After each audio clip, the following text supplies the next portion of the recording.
Zap, the Royal Champion, trying her best. The Queen ability. No, the Queen is going to go for the wall, right? Don't, Queen. There is an opening at the bottom side. Queen? No. She doesn't want it. She doesn't want it. It's time. It's time. The RC stays alive. He's hoping. He's hoping. Can the RC get there? Does she? Is it 5? Oh, come on. Come on. Oh, no. No. Oh, see his face. Are you kidding? What was that attack? He's swagging. What is it? 3 freezes, an invisibility, and a haste? Yep. I mean... Oh my, look at that! But that Queen is somehow still alive, moving through this because he was able to protect her. He has bag and balloons coming into the Teslas, the Air Expo. But the balloons are all over this map with one more freeze used. And Stars is looking good here as long as he can take that multi down, but he still even has this Queen up running around this base and taking down Rainberry. What an attack here with that Blizzard Lalo. He does have the enemy Queen that is now going to get hit. There's the Headhunters to come into the enemy Queen. Was it time? Just a little bit. Enemy Queen goes down. RC is trying to get in toward the Monolith to help take that down. He's got an invis. The Flameflinger has secured the Town Hall. Oh, that Queen is dying. Oh, no, the Queen goes down. But whatever's in this Monolith. The Phoenix. Clutch. Oh, it's distracting. He's going. He's trying. He's smiling. It's looking like it might be good. The other side is distracting. No way. What? No way. Wow.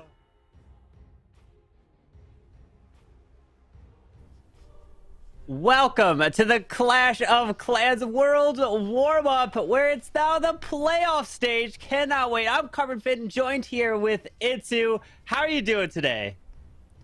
I'm doing great. I mean, especially after this intro, starting things off with the 99% time fail, like in the most painful way. But hopefully this is not going to happen to the players today, because we want to see as many great 3 stars, as many great attacks as possible.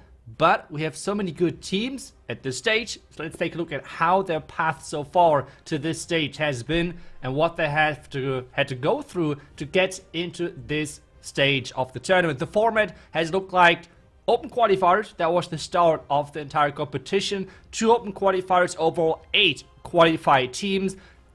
To those 8 qualified teams, during the group stage, we had 8 invited teams joining them. So overall 16 teams, and only 8 of them made it into the playoff stage, and that's where we are today. It's a single elimination bracket to, in the end, crown a warm-up champion, Carbon.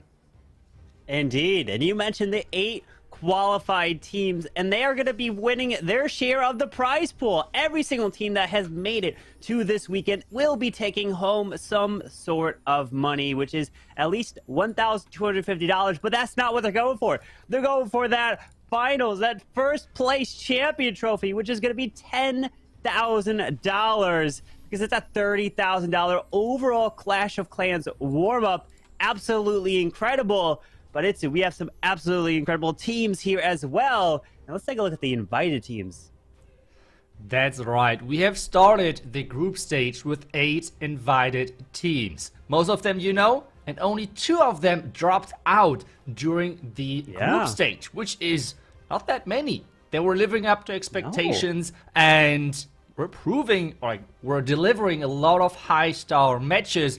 But Carbon, we had 8 qualified teams as well. How did they do? Well, the qualified teams did not fare as well. Only 2 of them were able to advance to the top 8, which include Empire Gaming and Chasmat Gaming EA. The rest of them gave it their best shot, but it was the invited teams that reigned supreme and did fantastic to be having a chance to take it home, that $10,000 first place prize. But let's take a look at the group stats to see specifically how each one of these teams fared.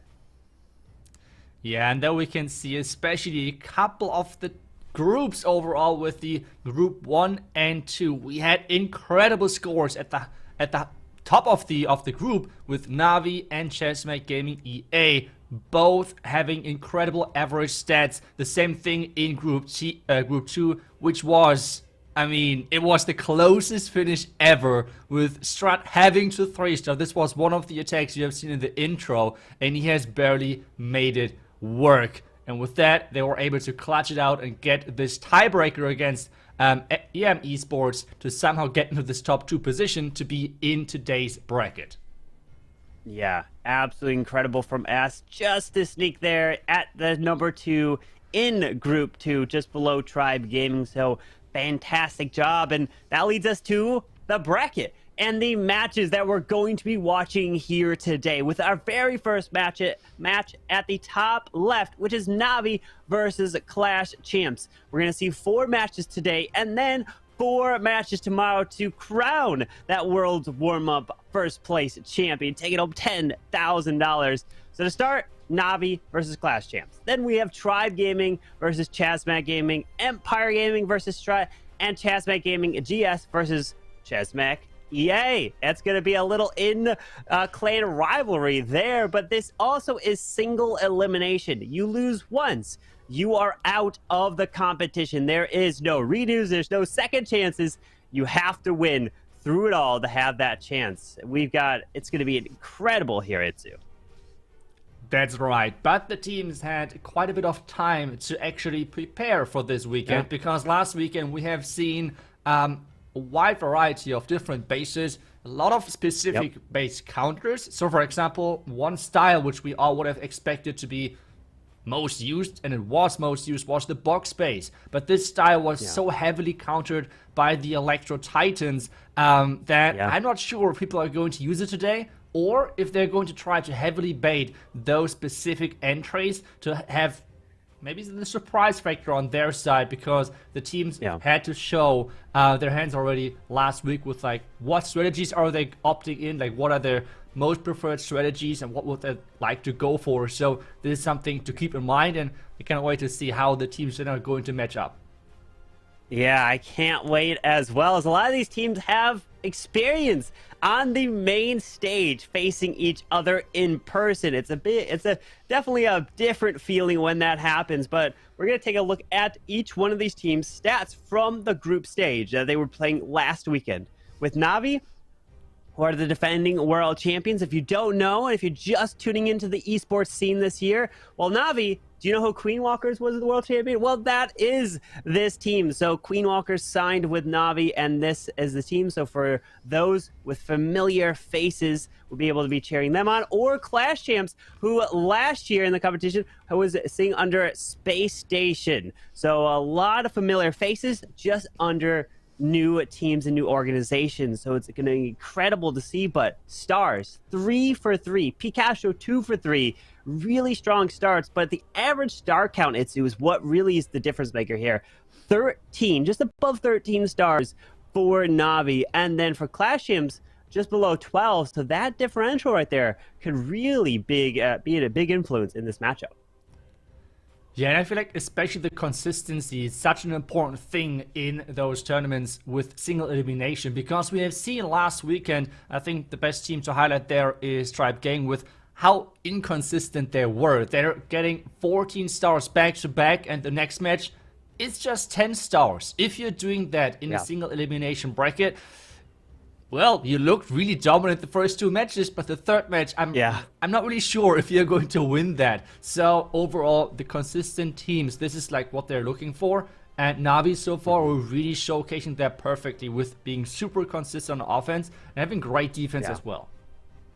Yeah, their defenses have really shined, especially in competitions like this, when they get some time to prepare against their opponent. I mean, they're still amazing in many other tournaments, but it's really these that they do so well, and it's so hard to hit their bases, especially the Town Hall 15 meta. You never know what to expect, because we've seen a few 1 stars occur, and that is just devastating. Even though last weekend, we saw from Strut, they got a 1 star in their match, but they were able still to recover from that. And that's the beautiful thing about Town Hall 15, is you never know until that final attack is over what's going to happen in the match, with the defensive spells making Town Halls invisible. We're seeing a rise, a surge of the defensive rage towers, which we talked about last weekend, of how deadly those can be when placed properly near giant sections of defenses, including eagles, multis, scatter shots, and especially defensive wardens. If those are raged up, your queen is going to be going down fast. Yeah, that's right. A big surprise to me, if we take a look at the stats side, is how much we have seen Queen charge Lalo. I was not expecting that, to be honest. So we have Lalo again. Like overall, the use rate of Lalo was super high, over 50%. So over every second attack was some type of a Lalo attack. But Stars is famous for one type of Lalo, and that is his Blizzard Lalo attacks, which he's rocking in Legend League as well. And it seems like, does he want to drop onto the bomb? No, behind the bomb tower. Okay. Wow.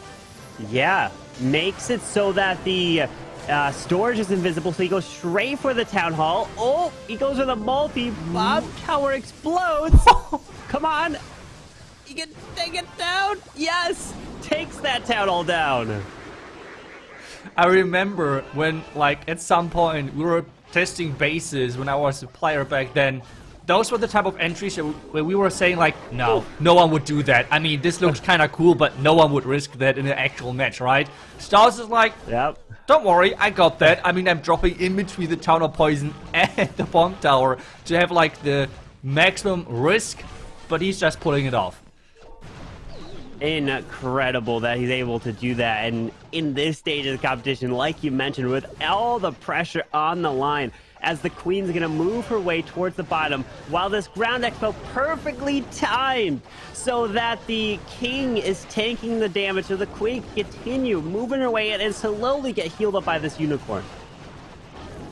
Yeah, the Ice Golem is in there as well in the mix. Surprisingly, he has used now the Ice Golem that the king is tanking. So let's see if that is all planned, but since it starts, I think that's, it's the perfect time to explode for the Ice Golem to freeze that defensive queen. The queen's charging in, she's going to get the eagle, I guess, and the bottom side, the Monolith starts shooting, but the queen should get that core eagle, and this is just some insane value.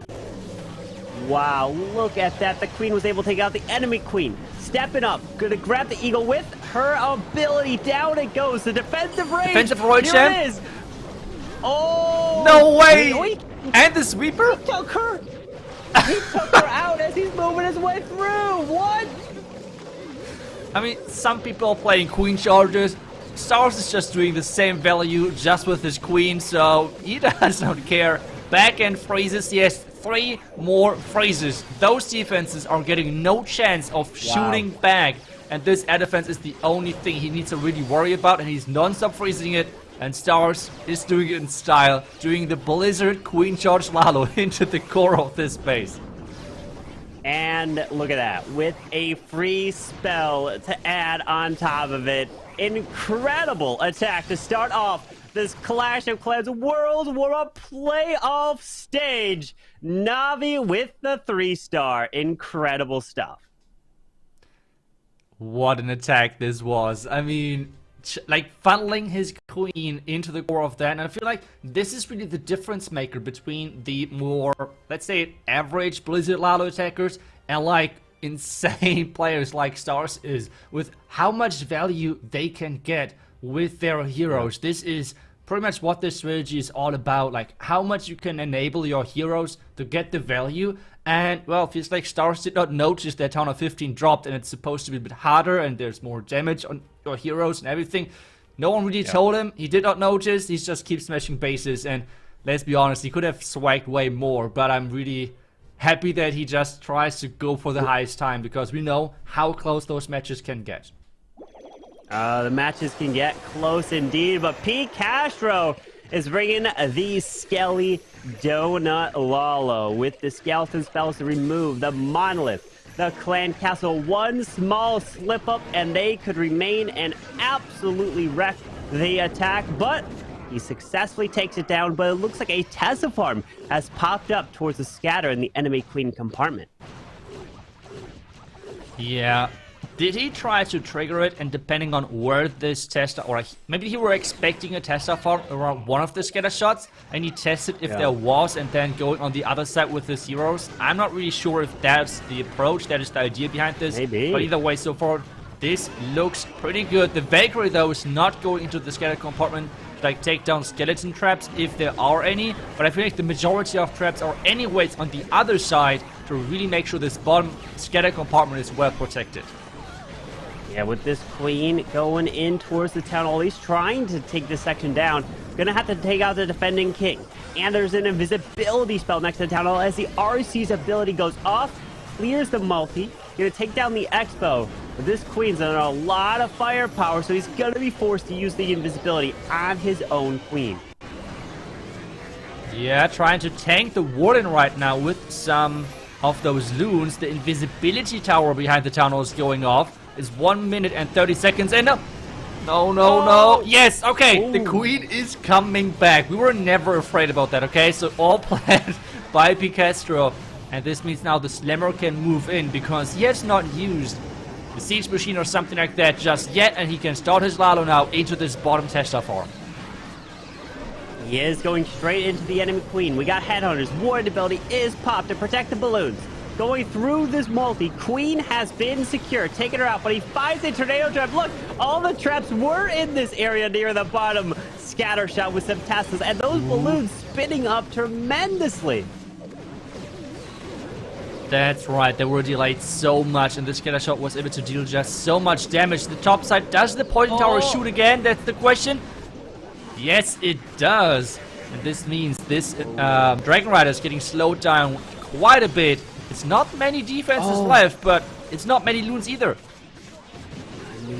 He did haste these balloons. They're moving through with this Grand Warden and the Owl. 25 seconds left in the attack. The minion pulls the red air bombs. The balloons are moving in, so they can move around, and it's looking good for P. Castro to take down Bernal's base. And of course, Bernal, they know very well, as Bernal was on their team last year, now playing part of Navi. So it's a little friendly rivalry going on there.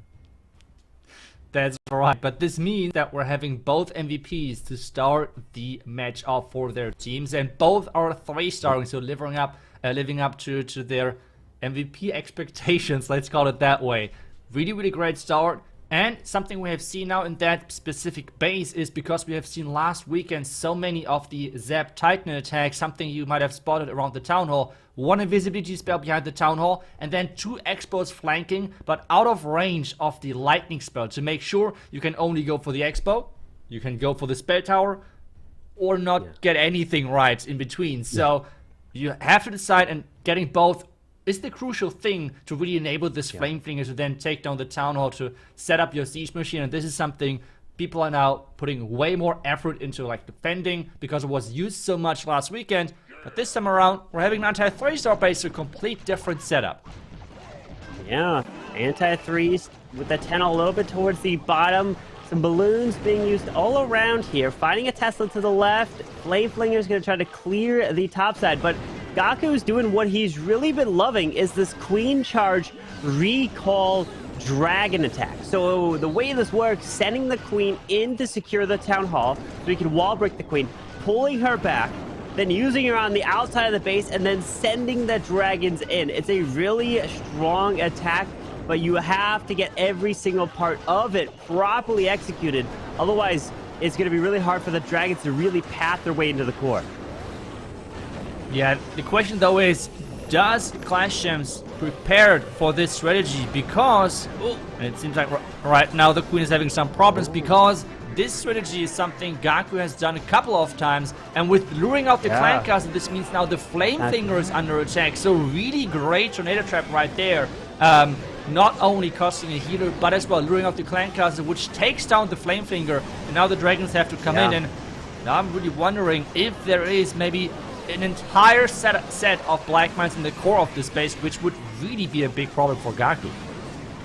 It would be a problem, but his Queen has been pushed down to the bottom so she can continue to make her way at the right. Warden's abilities already been used for the core, but the problem is the Lava Hound just now popped, so he can use the poison to help try to clear these pups as the dragons are pushing their way through, but he does invest a rage spell for his Queen so she can continue her way through. Remember, no ability here because her ability was used for the Town Hall to be able to ensure to take it down quickly, so he's forced to freeze this Monolith and the World Champion. Yeah, and only one phrase left, which he has to use. The queen is going down. Ooh. The headhunter is a little bit too late.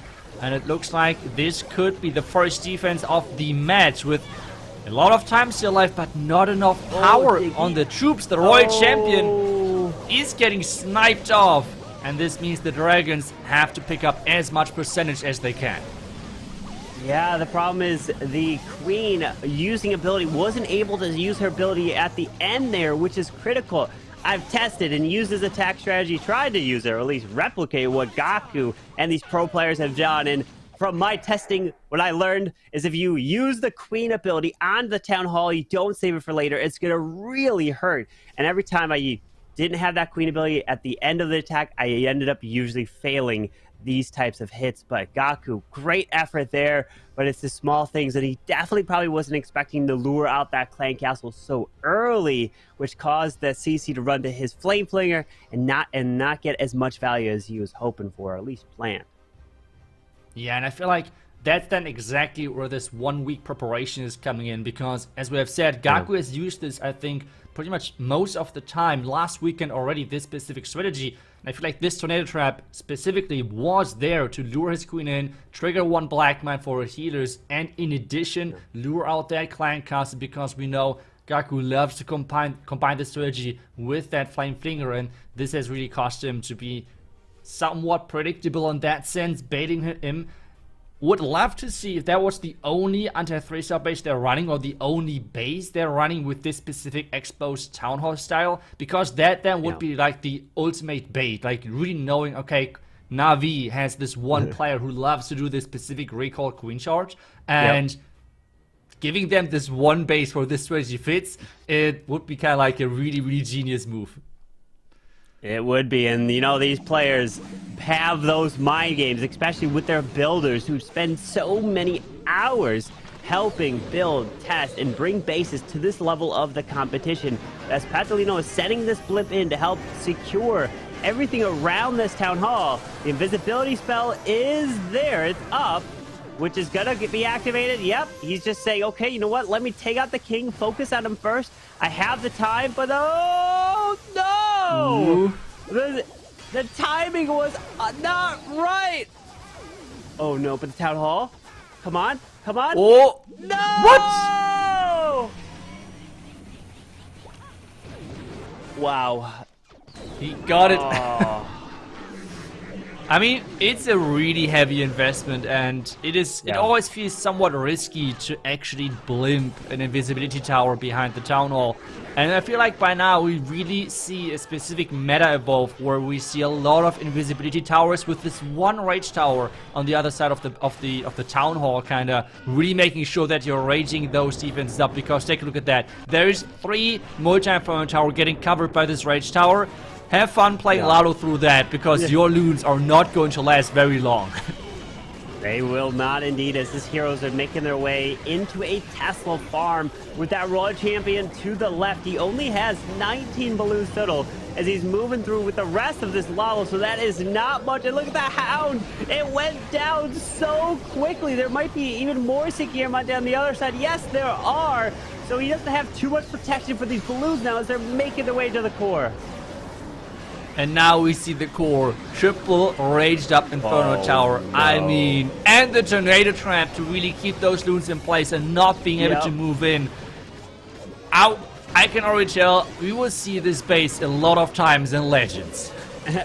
We will indeed. And that eagle was even raged up, like incredible. Got so much value from that defensive rage. And I'm definitely going to be using the defensive rage a lot more. And as these pro players have been showing how strong it is on defense and how difficult it really is at the end of the day to push through. Yeah, especially because pros like this Lalo strategy so much. I mean, multi-inferno towers were already pretty good to defend Lalo attacks in general on Town Hall 14, but what is better than an Inferno Tower, a multi-Inferno Tower? Exactly right, raged up multi-Inferno Tower, and he had 3 of them, so really having a rough time to push through. It's an 80% defense, this means, and they're behind on percentage overall, because Gaku got a little bit higher percentage overall. It's going to be those small differences that's going to determine this match. Remember, this is a single elimination. You lose, you're out, and you won't have a chance at winning a grand prize of $10,000. And we'll be crowning that champion tomorrow. So you'll find out everything today, tomorrow. Make sure you stay tuned and so you don't miss any of it, because it's the top 8 teams that have qualified through the Worlds Warmup. They've been playing a lot through the qualifiers, getting to the group stage, and now the playoffs. So between Navi and Clash Champs right here in the very first match of the playoffs. So there's tons more to come, but you know, it's the small differences of those few buildings, your heroes to get in, but then the defensive mindset of using your rage spells, invisibilities, poison, who knows? Anything can make the difference in these types of matches. Yeah, for sure. And right now, I really want to know if my theory is right. If they only were running this one anti-3-star base to kind of bait Gaku into it, and otherwise using only box bases, because box bases so far were doing pretty good in this tournament. And it is, yes, I mean, so far I was right. Clash Champs, 2 box bases, and 1 kind of like, let's call it the Gaku bait base. So that is actually so cool to see that teams are really specifically trying to bait those players into their comfort attacks and then trying to bait that specific strategies. A total mind game right there. As a casual viewer, you don't really think about that stuff. You're like, okay, it's a base. Well, is there anything that really goes into it? I'm just copy a base, use it. But at this level of the competition, it really comes down to it. The players take so much time. They've seen the players many, many times. They know the attack strategies, but unfortunately, Bernal in this one, ability has been forced in. Wait, is that a battle drill I'm seeing go straight into the scatter shot here? That is a really, really cool idea, because this means he does not need to invest maybe like a blimp. Queen, you need to go for the town. Where are you? Okay, raise up, just clear that compartment. Redirect that queen. Redirect. She's not redirecting. She wants the hound. But the wall don't break. Wall, no, the wall broke. Uh-oh, she might go to the builder hut now. Hang on, guys. Hang on. This is gonna be a problem. Queen, where are you going? Queen, after she clears this back out, so you know Bernal wants that queen to go. He has the invisibility spell. No, he's not using it. Queen! Oh.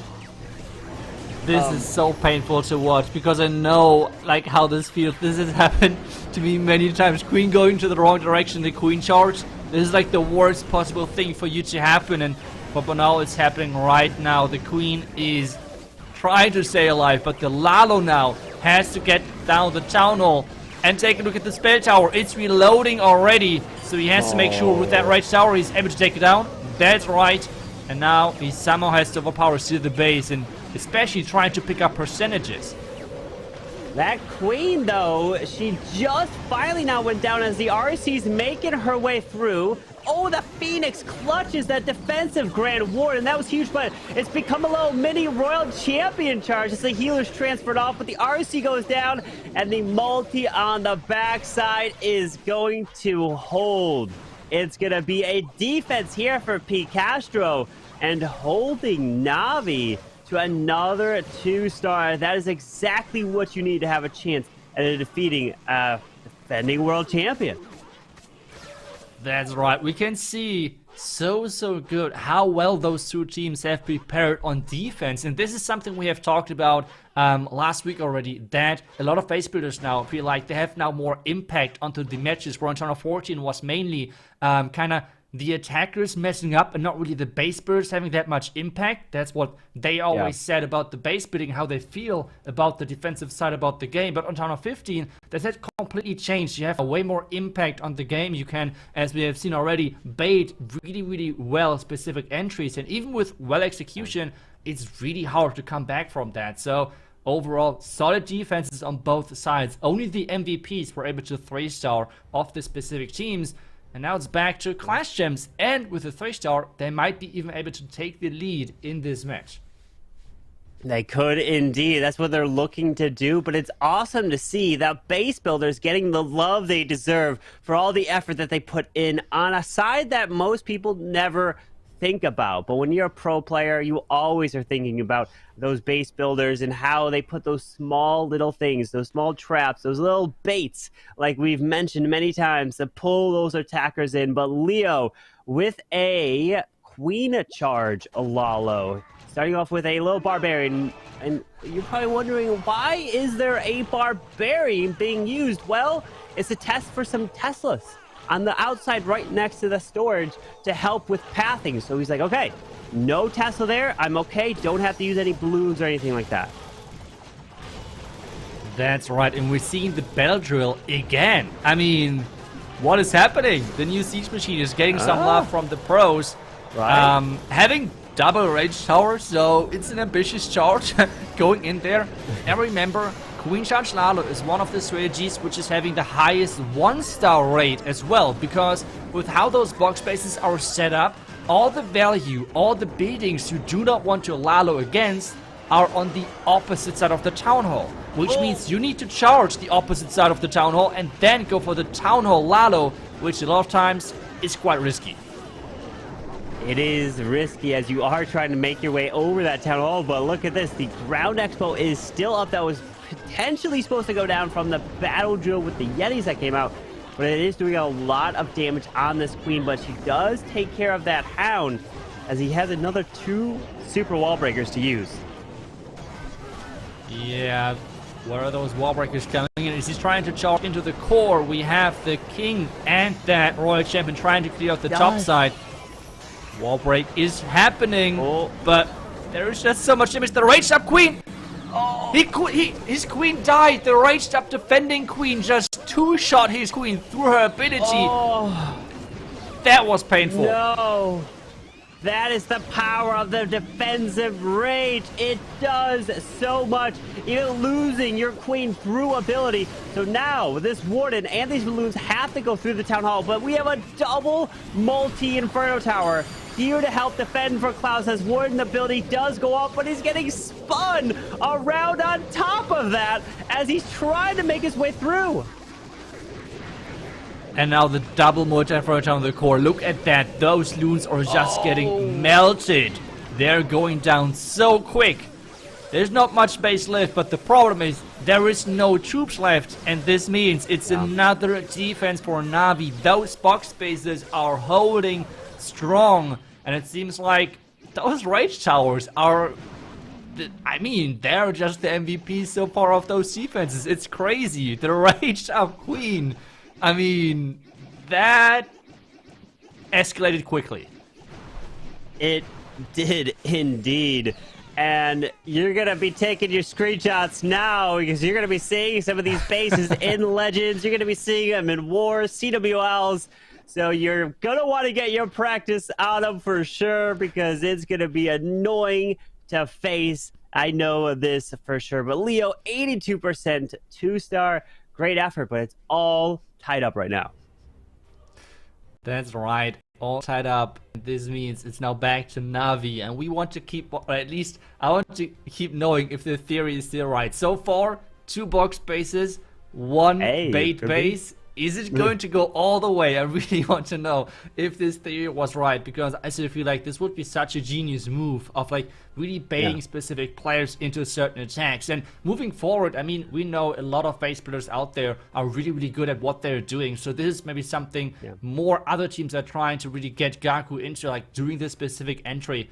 And I mean, well, maybe others are trying the same thing. Either way, so far, both teams are doing incredible. And I think we should give a huge shout out to their base building teams because, you have said it, they're kind of like the heroes in the background because we only see those 5 players. Big spoiler, that's not the 5 players who are building the bases. It is really a huge base building team behind. But, okay, my theory is just not right anymore because that's another kind of diamond base with an exposed tunnel. But I would not like to charge this with this single inferno tower and the invisibility, but Kazuma's like, yeah, don't worry, I got this. The wall break is happening, like working great, and this means the queen charge is looking already like a solid opening. Do you know why the wall break targeted? I would have guessed it would have went around. Is there like a certain amount of walls that's like, okay, I know for sure a wall break's gonna target? It depends if there's another target close by. So for example, on this one, there's no close compartment. Wall breakers, different to what a lot of people are expecting. They target only compartments which they're close with their buildings being in there. But if there is no specific close compartment, they just target the next closest wall, which happened right here. There's no close compartment, and this is why having every single wall open, not that good a lot of times, because then wall breakers are just working as normal as you just have seen there. I see. So if like that wall on the left side by that cannon was closed off with the wall breaker, maybe it went over there potentially.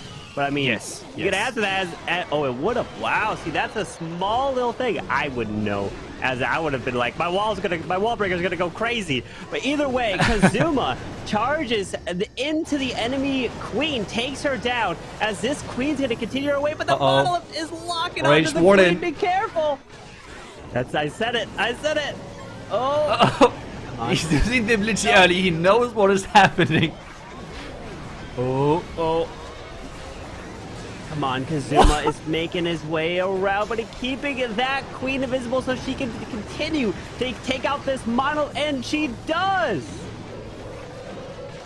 That was really, really impressive how he charged in there. We know how tricky it is to charge versus those raged up defenses and a Monolith. But the Dragon Riders, I'm not sure, they just feel like they're just taken care of too quickly. The Queen, though, is still going strong. He has one freeze to save whatever he would like. And maybe that's just freezing the backhand scatter with that Royal Champion. But there's the Headhunter coming in. Is the timing perfect? Timing is everything. Yes! It slows her down just enough, and he takes down that Royal Champion. But the Dragon Riders, they've all disappeared. They're gone. Oh no! Wow. And the Queen's gone yeah, too. this is where you can really see kind of the non-existing level for Dragon Riders on Town Hall 15. The power is just not enough, even though we have to say this charge was super impressive, how he pulled that off. So he used the wooden ability very early, and if he saved the wooden ability maybe for later, that could have made a big difference moving into that top compartment, as it's another defense. Only 85% 2-star here for Kazuma, and that means it's going to be a super close match, but also a low-scoring match, because we had Navi with almost an average just above 13 stars. They went 3-0 in the group stage. They didn't lose, but they're at risk of going down here in this stage of the playoffs. But there's still a couple more attacks to come in with, and if they don't get 3 stars, Navi can be winning on percentage, as now Lubzera is in with a queen to charge Lalo.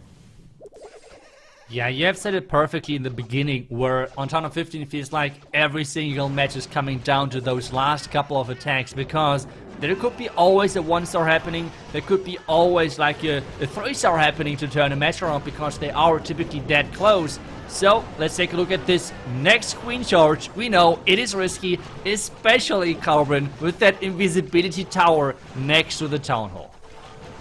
Oh man, that invisibility tower next to a Town Hall is going to be nasty, as this queen is charging into this Eagle artillery to help take this down. It makes it invisible, so the queen forces her way to the right side. Oh no! Oh, queen ability. No more queen ability in this attack is gonna be, oh, it's gonna be so tough to charge. It's going to be really painful. I mean, he's trying to spread the damage now with like sending in the king early to tank the scatter shot, for example. But this is going to be rough. He's going to charge into the core where there is the Monolith, which is always a big threat to your queen. And, I mean, if the Rage Tower is reloading, those multi-fire towers are kind of turning into quite like a big threat to a queen charge as well. So he has to be really careful. Really great Coco Rune to take down that Black Mine. Now the question is, King Ability, Royal Champ, can they take those buildings out? The wall breaks are happening, the Rage is happening on defense. He has to freeze, and that Queen is having a lot of problems.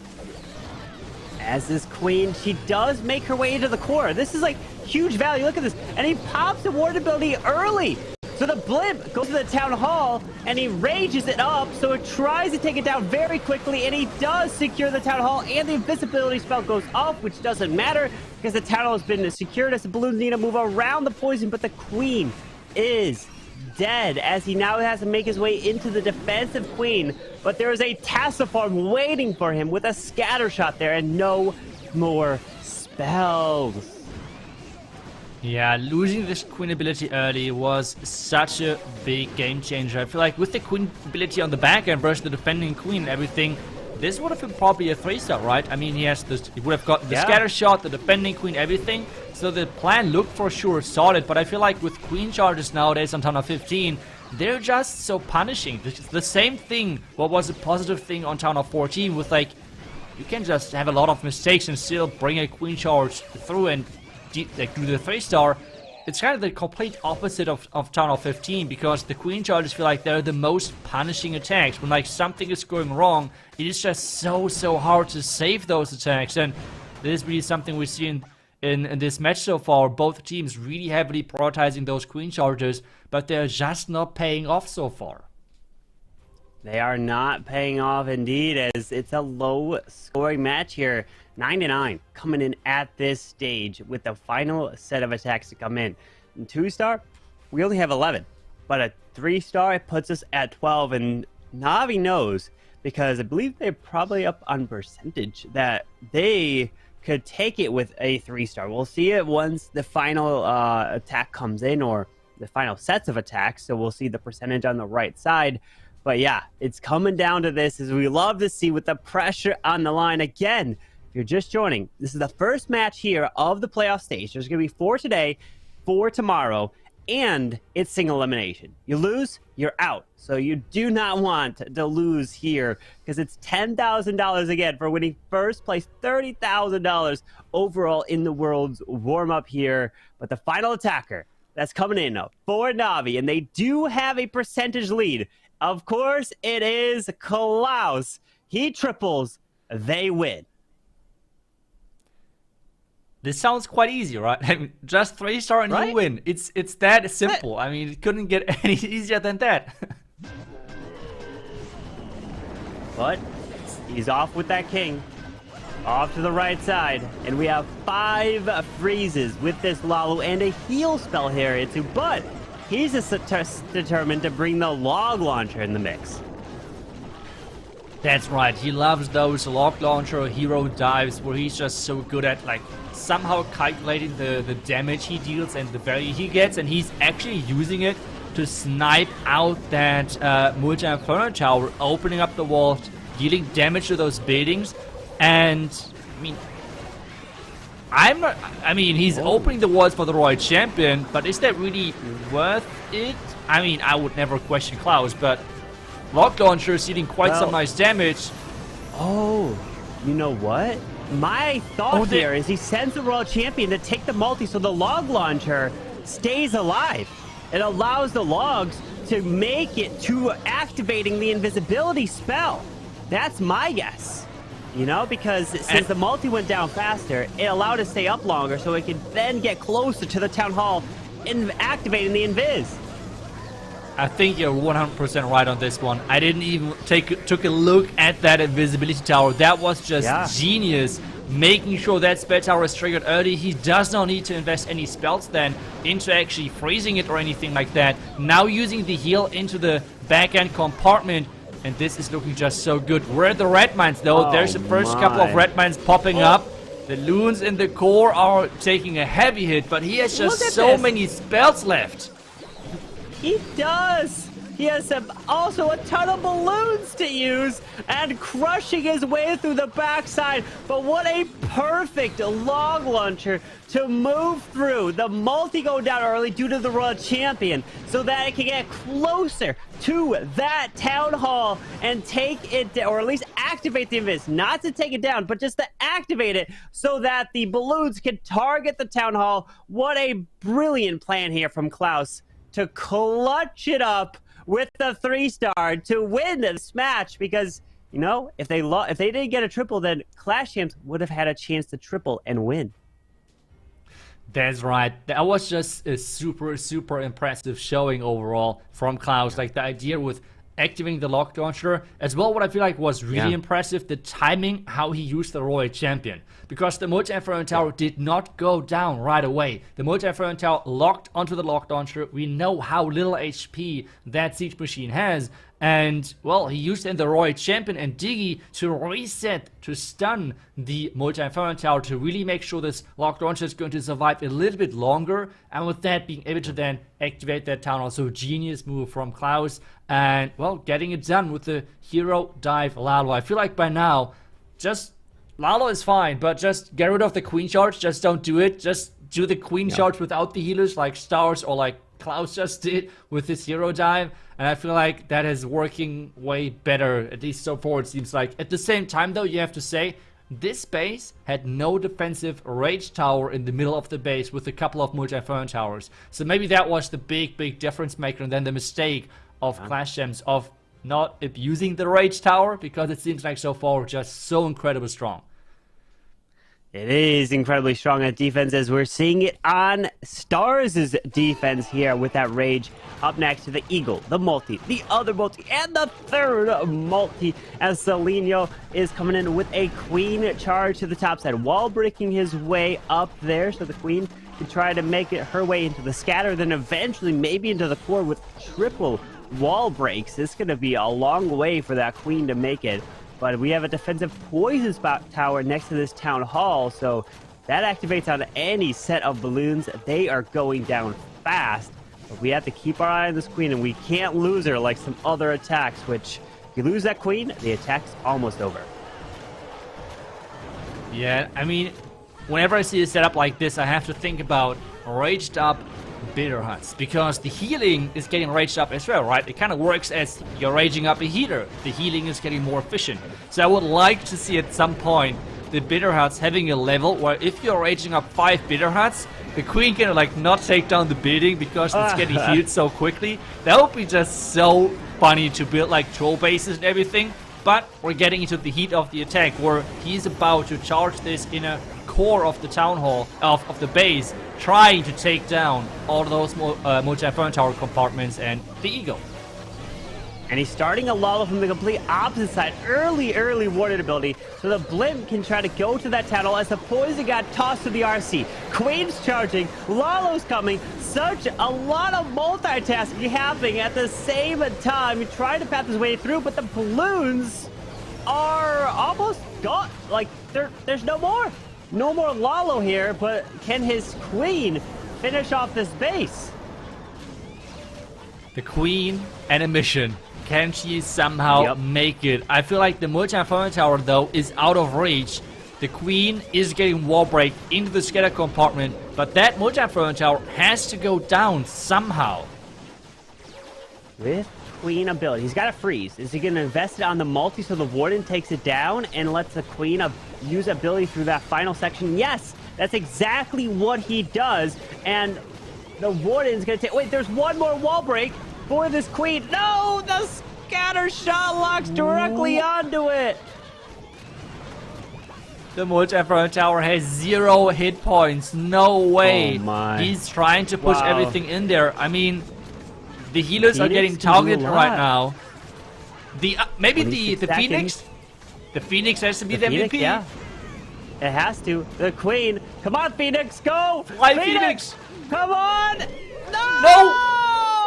What? The sinking air mine ends the dream of the Phoenix! But can the queen just get through the wall with a few seconds left? Yes! Oh, she does! It's still a 3-star! Oh, wow. The question now, though, is, does this feel better or even worse, knowing that with defending Klaus in their last attack, they could have won? Either way, it was an insane close match to start the day off. 12-12 overall. Na'Vi, though, being the victorious team right there and claiming their first win to actually get into the next stage, because as we have said earlier, this is a single elimination bracket, and with that, Na'Vi is one step closer to being crowned the champion. Indeed, they're trying to go from being world champions to the very first official tournament champions of the Clash of Clans World Warmup, as Navi's just edging out on a percentage, 91.8 to an 89.8, 2%. Now all tied up on stars. All it takes is a 1-star differential, usually in these Town Hall 15 matchups, to win you a match. But it was the higher average that we're seeing from Navi with those 88, 85, 86. But wait, do you see that? Not a single failed attack got into the 90s. So when it did fail, it was in the 80s, meaning that if you are failing in the high 90s, then you're really giving your team a better chance to be advancing when it comes to a tiebreaker situation. Yeah, I feel like we have seen a lot of queen charges, and in a lot of those queen charges, something went wrong early on. I feel like pretty much every second, or even more than every second queen charge attack, has, like, the queen charger has lost their ability within the first couple of seconds of the attack. So I feel like with that not happening, that then could result either in more 3-stars or higher percentages overall. But either way, overall 12 to 12 is for sure a nice result then, really showcasing the meta right now, where we have a lot of power on the defensive side, but the attacker having really good chances of 3-starring as well if the plan is really good and well executed. And I think one of those well executed plans you want to take a second look at, because we want to take a look at the attack of Stars and what he did to this base early on. So the first thing already is that he's starting off with his favorite strategy, the strategy which he is known for, the Blizzard Lalo. And he is buying so many accounts in Legends and pushing them that he knows so many small little tricks. So the explosion radius of the bomb tower is not that big. So what he tries to do is trying to fly over the bomb tower, land behind it next to the town hall, to really make sure that, well, he has the opportunity to first activate the town hall. Town hall's getting turned invisible, then turning his super wizards invisible again, and then taking down the town hall. Some sort of entry which Clash Champs for sure did not expect. It was a super risky approach, because if there are black mines or anything behind the bomb tower, well, then this could have ended really bad. But really knows that this is such a risky approach, where he feels like no one would ever defend that. What he then does is really showcasing how powerful the heroes are if you can make good use of them and really control them, going into specific compartments split up. So what a lot of people are doing after an entry like this, they're just putting all of their heroes together in the base, let them run around, take some buildings out. But what Stars does on this one is he's really trying to push his queen into the core of the base, and really to make that work, he's using the king for that and the royal champion to push her in from the bottom side, starting with the Lalo. And at this point, the base is already pretty much gone, because this somewhat queen charge into the core of the base, controlling the queen that she's going far into the core of this base, really was the key to success for this 3-star overall, and to kick the match off with an incredible 3-star for Navi. And this is looking quite convincing, with having a swag phrase in the end and a nice 3-star for sure. But that was just some impressive showing. The combination of the blimp, knowing what the limits are and how every single defense works with the explosion radius, and then charging his queen to the core, that was just incredible to watch. Yeah, it was so nice the way they used all the spells perfectly, but I'm still shocked at how he sent that blimp just behind the bomb tower. I would never have done it. I would be like, bomb tower's there, bomb tower's there. I'm not sending the blimp. No way. But what we are seeing for sure is the next match that's going to be coming, and that is Tribe Gaming, that is now going to be taking on Chazmac Gaming. And if you are curious again, well, this Chazmac team here in this year for 2023, it was signed from last year's team that was, if you remember, is RPG. They were in the last year's World Championship, also with player General X. But we're starting it off. Here we go with the very first attack of this match. Tribe Gaming versus Chazmac Gaming. Exorcist, who is I mean, he retired for like, what was it, like a week, I think, and then he came back. I think that's like the trend with the pro players in Clash of Clans. Yeah, it's like after the World Championship, they're saying they're retiring. It's only for the off season, but they're retiring and then they're coming back. That's exactly how those things work. But he's going in with the sneaky Electro Dragon to take a lot of buildings out around their town hall. Queen then charging in from the bottom side to get some value in there. And we're seeing a double Rage Tower setup with one of the Rage Towers already taken down early. The Queen is fighting versus their Clan Caster. And now the Dragon and Dragon Riders are coming in. With the Queen all on her own on the right side so far. And the King not deployed just yet. And being very patient with that King as the Dragon's going into the enemy Queen with that free spell, so the Dragons can take her down without the rage right away, raging up his Queen as well with a Warden ability to try to come through as a bunch of archers are coming out, but the Warden ability perfectly protects a few Dragons through these traps in the core. Yeah, this attack looks so good. The Queen turned invisible. She has her ability though, so we're seeing a Queen charge where the attacker is not losing his ability right in the beginning. But this looking pretty good with the Royal Champion ability still left to use, and he's already celebrating. He knows this is looking pretty damn good.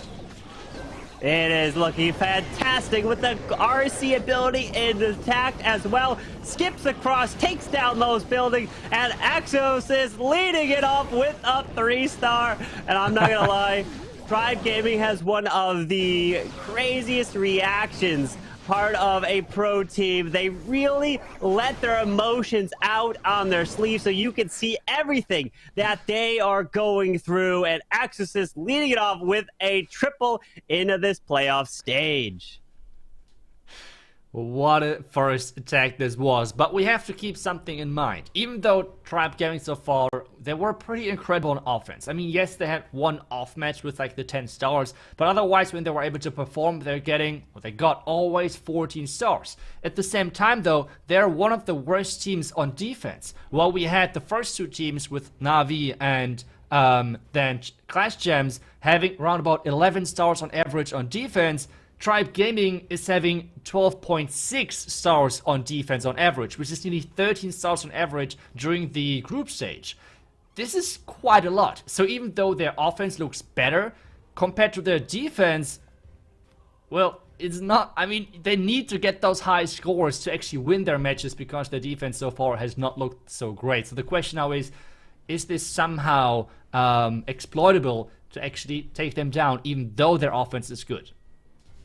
Well, a team like Chazmac Gaming is looking to do just that. Try to be getting 3 stars in every one of their attacks. And, you know, we haven't seen the perfect war yet here at Town Hall 15. And we are looking to keep our eye on it. You know, once we get to the stage where we start seeing perfect wars, then we're like, okay, we need to take that difficulty meter and start to turn it up a little bit. Because we don't always want to see it. We want to see when the player fails and the thing happens, not all of that, but because that means that it was a really well-designed base, or that the small mistakes matter, and when they're coming in with their attacks, they're taking all the time for those small details to really precise and really get their skills honed in and prove how good these teams are. But here we go with the next attack. CMG Temper is looking to bring some bats, a little bit of bats, and we're coming in with one of the most used attacks, the Lalo. That's right. The Lalo is in on this one with the Golem. We have the Skelly Donut, I guess, because there's no poison, right? But something interesting so far in this match, I would say, is no box bases just yet, right? Like 2 diamond-shaped bases twice now, or like from both teams once so far. And Temper really trying to take down everything at the top, and so far it has worked great. He was even able to trigger that poison tower. Yeah, he was able to take down the Clan Castle. Don't have to worry about that now coming out when he Lalo's around. But the bats being used to the bottom side be able to help the Stone Slammer sneak its way in near this Town Hall, or even, wait a second, it does activate it. The Stone Slammer opens, and it's going to be Sneakies that can come out and secure the Town Hall now. That's right, Sneaky's connecting towards the Town Hall, taking it out, and now it's all about those heroes. The King has to go into that scatter compartment. We have the Queen on the opposite side to take down that defending Roy champion as well. And there's, well, one regular wall break and one super wall break to hopefully for him to take down that multi-inferno tower. That's at least what I think what this Queen is going for. Why would he have a regular wall breaker and a super wall breaker in the same attack? To take a look at where the first wall break is going, especially with compartments like this, where, oh, it has not worked, where the walls are kind of not perfectly placed, like where the wall break pathing is not that obvious. And you have seen he changed the angle of the second wall break, but the second wall break still has not connected, and this Queen now can only reach that bomb tower. That's unfortunate, as the Warden ability is used to get through the defensive Queen. As he makes his way over the scatter shot, he's trying to go. Eagle Artillery's doing a lot of damage. Well, there's a freeze, but we still have the Monolith. And is that a defensive range, that tower that's coming back to life in the core slowly? Uh-oh. Oh, no. Oh. Oh. Oh. He did it. Wow. Yeah. Wow, that, I mean, yes, the Queen ability is still 40 seconds, and the Queen can go into the core. This is for sure a 3-star. No way around. What a great attack this was, even though the opening did not work as expected. And this is something which we don't see that often on Town Hall 15. When an opening is going wrong, like for example here where multi-inferno tower is not taken care of with the hero dive in the beginning, we see really rarely a 3-star happening after. But I don't know, maybe it's just the tribe base is not really working. I don't know, but maybe he's just temper being a super OP attacker. Yeah, what a strong attack there, able to get it done. But I love the use of, like you said, that one wall breaker. Even though it didn't work, the thought process was there of these pro players thinking about that small detail. And I love what you said. I wanted to kind of say it again, was using that one regular wall breaker to drop it, see which wall it targets, and then based on where he dropped it, if it targets the wrong wall, he then drops the super wall breaker in a different location to try to open a different wall. So very, very smart use there, as the small little troop really could help in your attack. But Rikiras is in with a, is this Cynthia or is this Rikiras? What's going on here? Is this 32 hogs coming in? That one Skelly Trap, by the way, took a huge part of that Flame Flinger's health, and there were a lot of traps already, so I would expect maybe even more traps versus that Flame Flinger. Let's see how that's going to turn out. But the Skelly Donut at the same time has worked out great, and even triggered that Rage Tower behind the Town Hall, which is good news for him, because then he does not need to worry about that anymore. And you said it, it's Rikiras cosplaying Cynthia with his Hog Riders and trying to get his 3-star.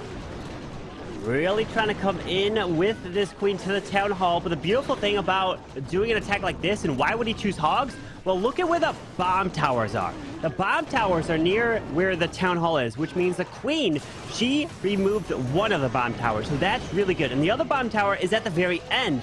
So he doesn't have to worry about the Hogs taking a lot of damage from that splash, as the King goes in, pulls some deaths, skellies, giant bombs, as now here come the Hogs, but the Queen just able to secure this Town Hall.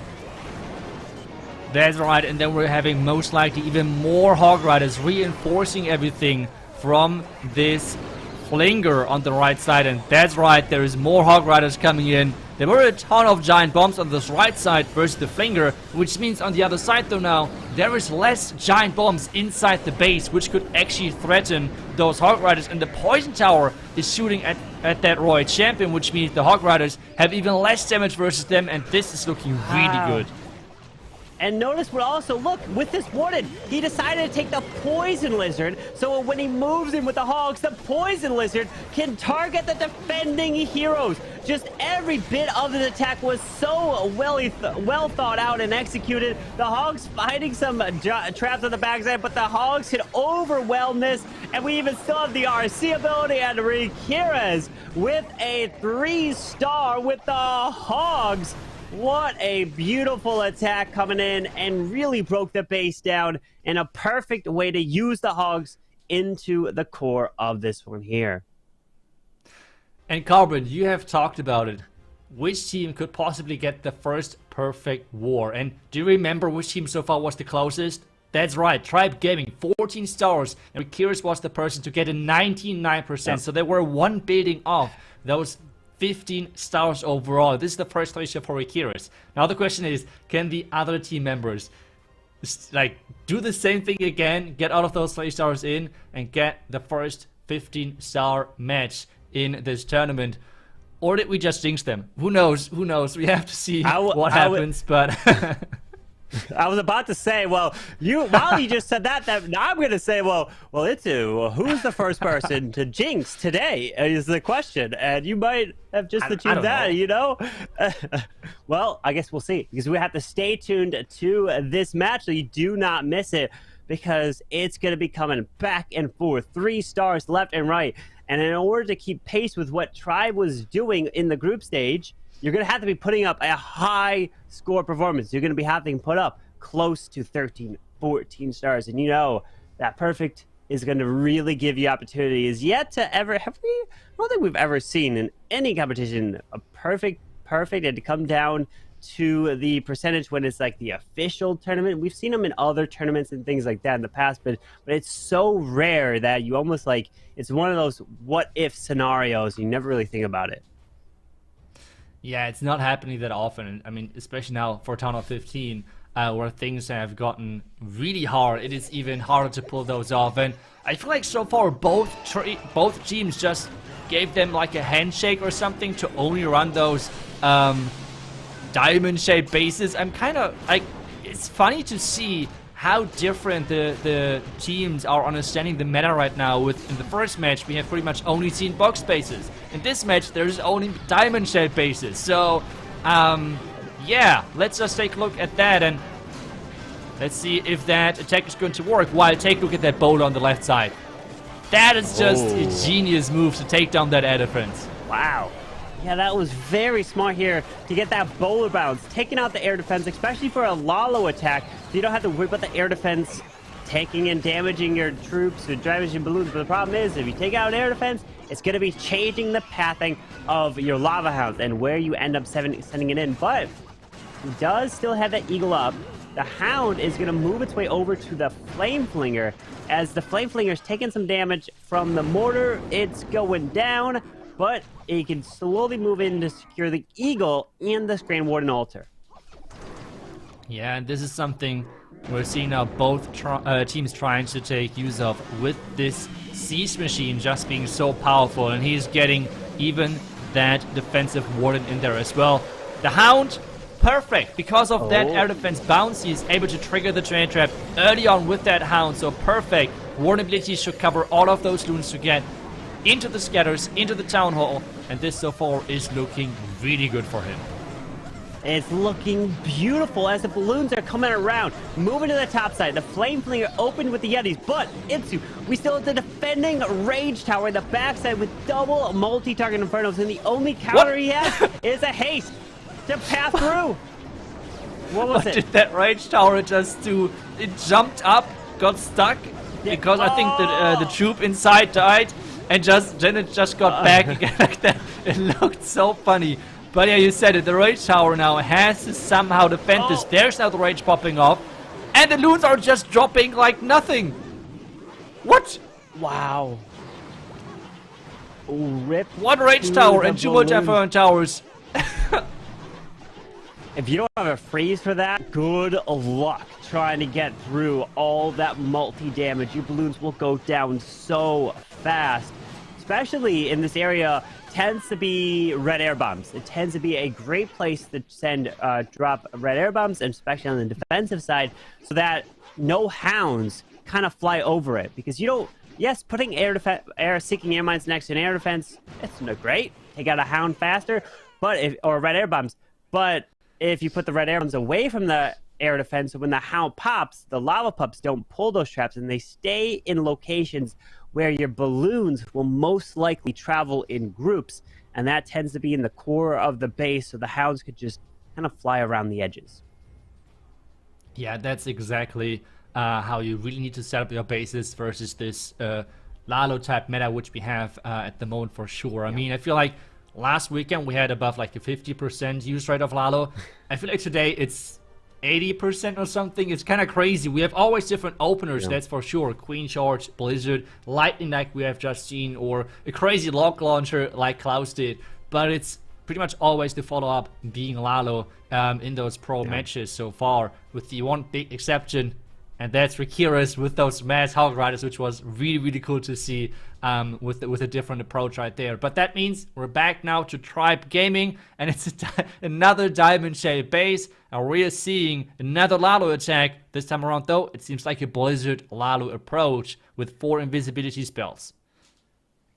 You definitely know, if you're not even looking at the attack, and you're just looking at the webcam, Nebrex is one of the players that you would know instantly if the attack went well or not, because he shows everything. He is the one that reacts the most, so you'll be seeing that if it goes well, as the Blizzard is going to be taking out the Town Hall. But look, it also is going to be chaining to take out a bunch of ground skeletons, and the Teslas right around it, plus gets a defensive range tower in this. And this was really nice value, taking the Teslas down on Timtastic's base. Yeah, the value for sure was great, and now using the Electro Titan kind of like as a replacement for Poison, which is giving you 1 more spell slot. At the same time, though, it is really heavy on the housing space, because it is 32 housing space overall, which really needs to make sure that this investment is worth it. Using the Royal Champ now to push that Queen back in, and she is coming back and joining that King. Very nice value so far, but now the Lalo is starting off to the left side. Gonna make his way into his Eagle Artillery. The defensive range in the core is going down, but this Queen has really pushed through the core. That Electro Titan has done work. It took out some of these ground skeletons as the Warden, the RC are making their way over the King. Here comes the Lalo. Headhunters, get ready for a Warden Eternal Tome to protect all the blues through these red air bombs and the ranged up multi-target Inferno.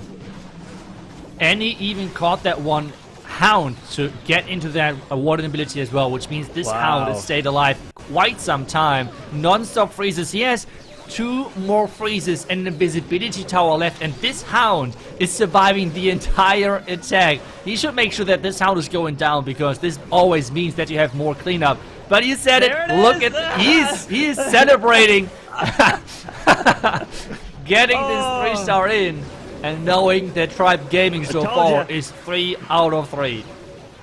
I told you, you didn't even have to look at the attack, and you knew it was going to be a 3-star just by watching his web camera right there. Very nice attack. Brilliant using the freeze on the outside. It is a triple for Nebrex. What a great way to continue it off for Tribe Gaming. Now going 3 for 3 to start off this match.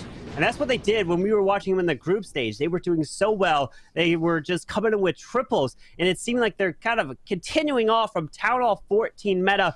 But what a brilliant attack here from Nebrex of Tribe Gaming. Yeah, that was a really, really good attack. And I mean, now for Chessmate Gaming, it feels like, I mean, they're looking pretty good with their offense so far. But I mean, it is really hard then to compete versus a team which is getting non-stop those 3 stars, and what Tribe Gaming so far, in the group stage at least, looked like hit or miss, like either getting 14 stars or 10 stars. It looks like this match is for sure not like a 10-star match for them. They're looking really, really good on their offensive side, and now this means Chessmate Gaming somehow has to stay close to that, hope for a great defense, and maybe clutch then on like a 14 or 13 star with a percentage win in the end, but they need to stay close to make sure that Tribe Gaming is not running away with this one. If we think about it, it's who is the opponent that the winner of this match has to face? Well, it's going to be Navi. This is the match that's right below, so that means you have the defending world champions as your next team that you have to face, which is going to be so difficult. And wow, I can't wait to see whatever that's going to be. That's going to happen tomorrow. But we've got Giannis coming in here with his Lalo attack, and this is a Queen charge Lalo with 4 rages in the mix, but starting off with a blimp to help try to secure this single target Inferno. Yeah, and I mean, I'm right now a little bit, I think a lot of those bases of Tribe Gaming, they look kind of familiar with a certain setup, like the base which we have just seen before from Tribe Gaming. You look already, I think, quite like a Legend base. I'm not sure what is going on here, but I think as well, like this Inferno Tower setup on the far left side, it's looking quite familiar as well, but maybe they're just changing a couple of things always with. Those are the sneaky things, right? Like bases which you're knowing from Legends, you always have like, okay, that's the one entry which works. But when you're then, nice Coco Loon, but when you're then baiting and changing a couple of things which are defending that entry, this is where the bases are getting really annoying. Absolutely. That's when you change those things to try to counter something in particular. If the opponent does it, it's like rip to the attack. But the super wall breaker straight into the core opens the walls. But this Queen, she's under tremendous. Ooh. Oh, forced the ability from the defenses as she now stepping in to grab the multi, the defensive RC, the poison's launched. So much is happening here through this Queen charge.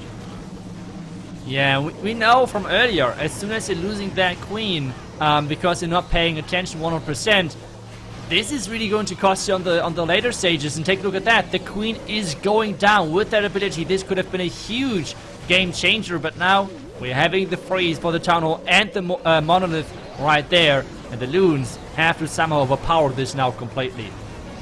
He's got to time this Warden ability perfectly, and he does just that. Protects the Headhunters, the Balloons, straight into the Ground Expo on the other side as the RC and her ability can get a very nice value as she is actually distracting the Scatter Shot with that. Is that another rage spell to use because the Queen went down, so might as well use it for this Lalo here. Oh! The Scatter. The Scatter. Oh!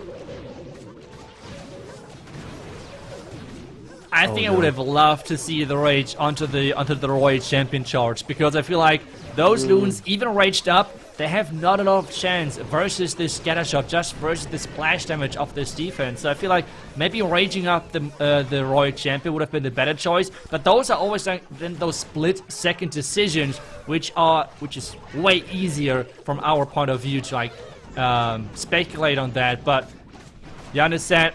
Raging up the Loons is the best option I have on this one. Trying to get as well the highest percentage for sure. And it's going to mean that he's getting above the 90%. But I feel like versus Tribe Gaming, I am not sure if that is enough. So far, 1 out of 3 is the hit rate for Chessmate Gaming. And Tribe Gaming is, well, 2 stars further already. Yeah, Tribe Gaming is going to have a really big advantage right now in this match with their triples, with their beautiful attacks that are coming in 3 for 3. And if you're not keeping pace with a team like Tribe, you're going to fall really far behind and almost impossible, especially at a meta of the Town Hall 15 where it's even harder to be getting the triples. It's really hard to make that comeback, but anything can happen, as that means the opposite is true. 1 stars can happen at any moment to swing the war and open the door. That's right. This is something now Chessmate Gaming has to hope for, that Tribe Gaming is getting in, having at least one of those 1 stars to make sure this match is a little bit closer.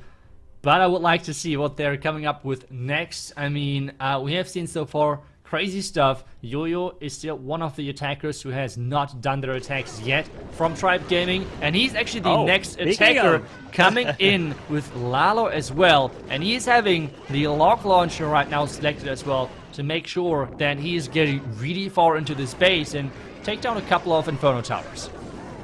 Yeah, if he can get this value with the log launcher skipping through, with the double poison waiting for this attack right in the middle of the space. So Yo-Yo has decided to say, I'm going to bring a heal spell in the mix just in case, as the log launcher is helping this king as his ability goes off. Queen's trying to path her way into that left side multi, which means that Lalo is probably going to be saved for the Town Hall. That's right. There is no invisibility tower around the Town Hall, which makes this less risky. And wait a second, what are those Yetis doing? There's a multi-inferno tower exposed in the core. What are you doing? We have the Titan in there as well. Can the Yeti now take down the Inferno Tower? It's on really low hit points. Yeti mites, and Inferno Tower is going down. But look at this. That Electro Titan was able to take out those skellies super quick. But unfortunately, we do have that pup, so he sends... No! The pups aren't able to stay in the poison spell! Those pups are going to be really painful now, because they're going to take away all of those clean-up troops, which is just incredibly annoying as an attacker. We have the tornado trap behind the tunnel. This is something which is now getting really common again. And this means this vulnerability is delayed. We're delaying those dunes off, leaving the town explosion quite a bit, and they're all taking the death damage, and this is a lot of damage coming in. But he's healing a handful of the core balloons up, which is going to pull the poison spell like the other one as he freezes the back and multi with a couple more balloons to come in. Can he sneak in with another freeze? Freeze? No! Why is he freezing the Ground Expo? Don't you want to freeze the Tesla as well? The Ground Expo can't really do anything. Now that the RC is taken out. It's always, Expo is more important, let's just freeze it. If it's ground, we don't care. And why is he somehow pulling this off? I mean, what? Those lava pups, the mist poison, I mean, how is he doing that? There was just some insane Lalo. Lava pup staying alive on defense. The Town Hall, the tornado trap from Giannis on defense was just incredible, keeping those loose in the Town of Poison. And Yo-Yo just does not care.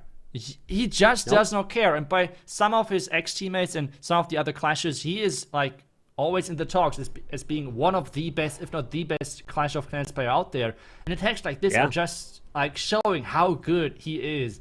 With so many things are going wrong, and we have seen so many attacks now in Town Hall 15 where as soon as something is going wrong, it feels like the entire attack is like falling apart really quickly. Yo-Yo just does not care. And he's just like keep smashing the base. Like, if I was in Yo-Yo's shoes right there, and I was doing that attack, I would have saved the heal spell for, I would have been like, oh, those loons, they're gone. There's no way to save them. I would have saved the heal spell for the backside, for the multi as the balloons went through, but actually, what happened is healing those balloons up in the core allowed them to move a little bit further through, but also, the key thing was pulling the other poison spell, which so that when the back end loons finally made their way back, then there was no poison anymore, so he was able to make his way through. So very beautiful use of the poison or the heal spell there to heal him up. But Timtastic is in, and look at this. We've got an attack similar to what Gaku has been doing with Navi, is the Queen Walk recall into dragons. That's right. We have that Queen going for the Town Hall. There's a lot of damage early on with that Monolith, but the Rage keeping her alive. That is like a change, a recent balance change, which we have all seen with the Monolith dealing a little bit less damage, which means those type of Queen charges are now way more likely to pull off. And well, let's see if that Queen is struggling more versus all of this damage with the double expos. And I think he missed a couple of feeders with that Rage, which could be really crucial. It could be. Can this Queen stay up? But she is. Okay, the Rage is doing its job. And it's not an invisibility spell behind the Town Hall, so he doesn't have to worry. Never mind. I was going to say he doesn't have to worry about freezing, but I guess he does still decide to freeze the Town Hall and the expo to keep that Queen going, because remember, the poison spell, a second freeze is after being used, because the poison spell also slows your Queen down or any troop that's in it, so it'll take care of even more time. And look at that! No! Recalled the Queen before the Town Hall went down. He tried to time it perfectly, but it backfired. Oh, no way. But how do you recover that now? Because, I mean, the Bitter Huts are repairing the Town Hall now. he did the perfect timing regarding the queen, that she did not lose her ability, but this means because he did not want to use the ability, he had too much investment then with freezes and everything. So let's see how that works. We have the rage close to the town hall. The queen is still funneling the bottom side, but I am not sure if this is going to still work, especially, take a look at this backhand, the rage tower. Yeah, the defensive rage on the backside is going to do so much. It's going to rage up every single of those key defenses, as the town hall has been secured. And unfortunately, because the dragons had to split to the town hall, taking damage, splitting to the top side, he wasn't able to get those dragons to path their way straight into the core of this base. And now the queen will have to lock in the hound as it pops with lava pups. The World Champions finally coming in, but no more dragons in this hit. That's right. This is something, as soon as an opening is not going right with those dragons, it feels like really hard to come back from. But this is actually way closer than what I would have expected. Yeah. So he's really making those troops count, which he has saved overall. So really solid save, considering that the town hall stayed alive. And I feel like with this town hall going down, this plan looked really good. I mean, think about it. Town hall is down, dragons go straight in. You can use the warden building a little deeper in the base. This is a 3-star.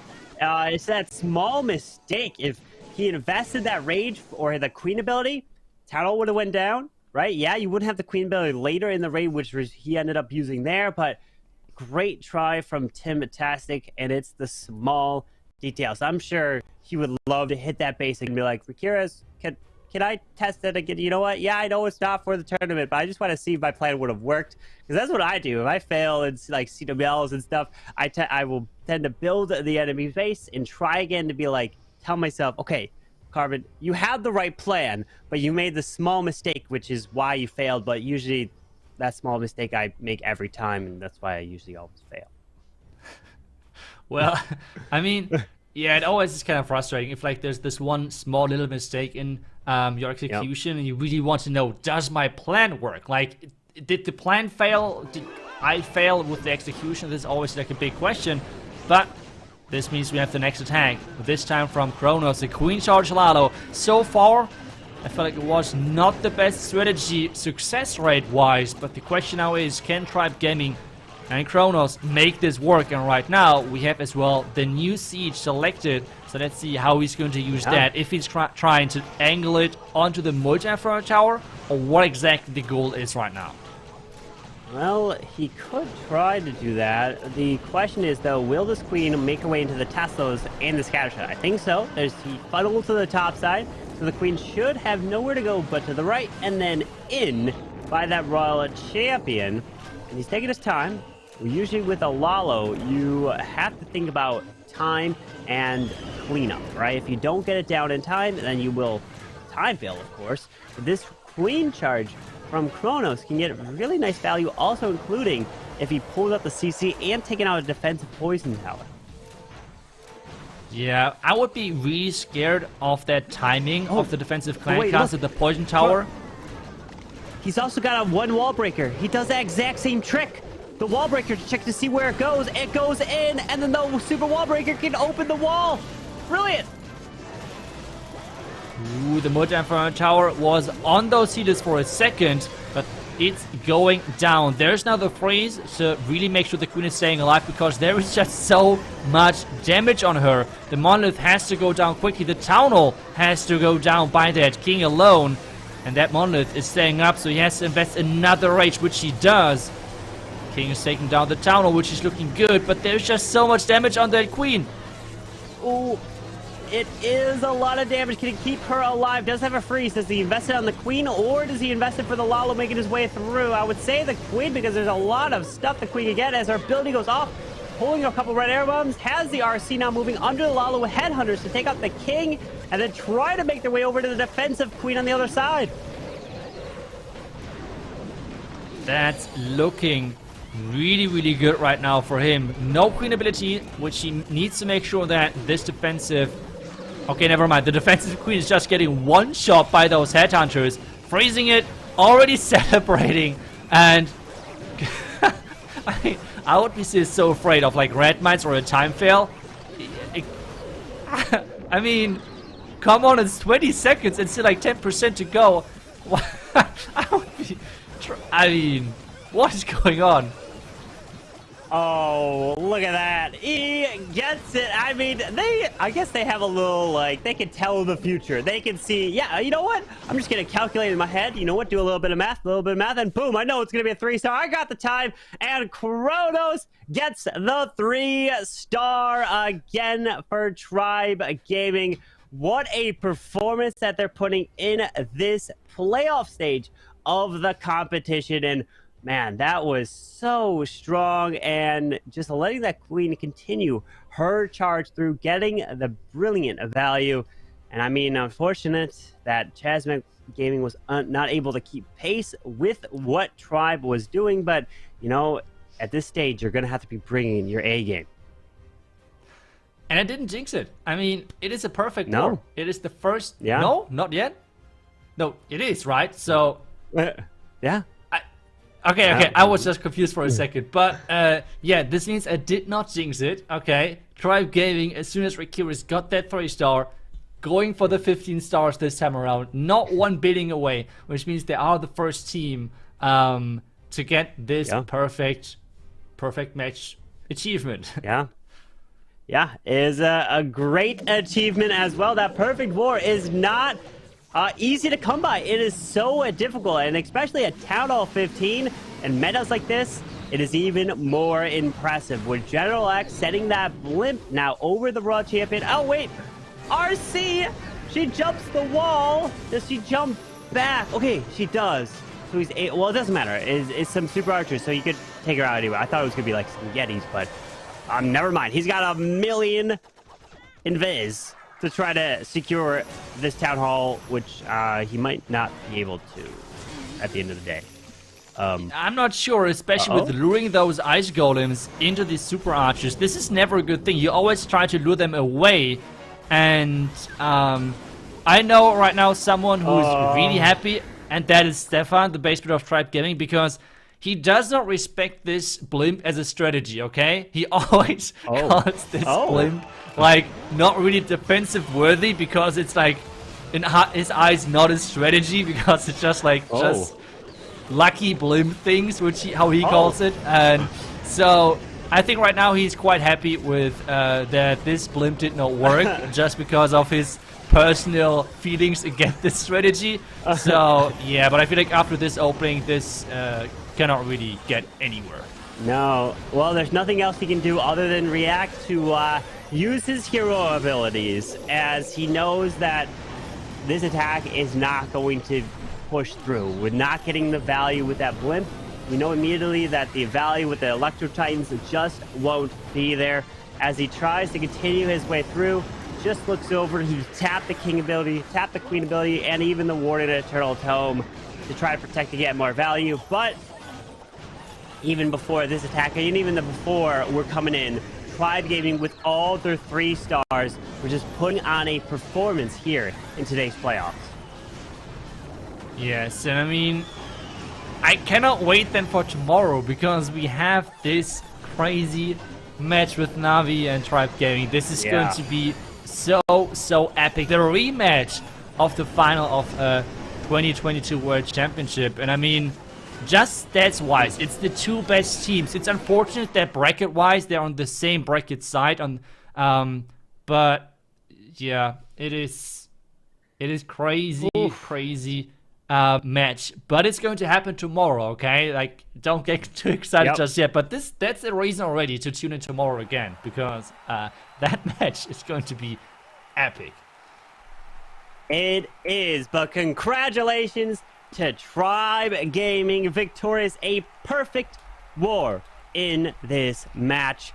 And hey, you know, it is not easy to do at the Town Hall 15 meta, and they came in strong.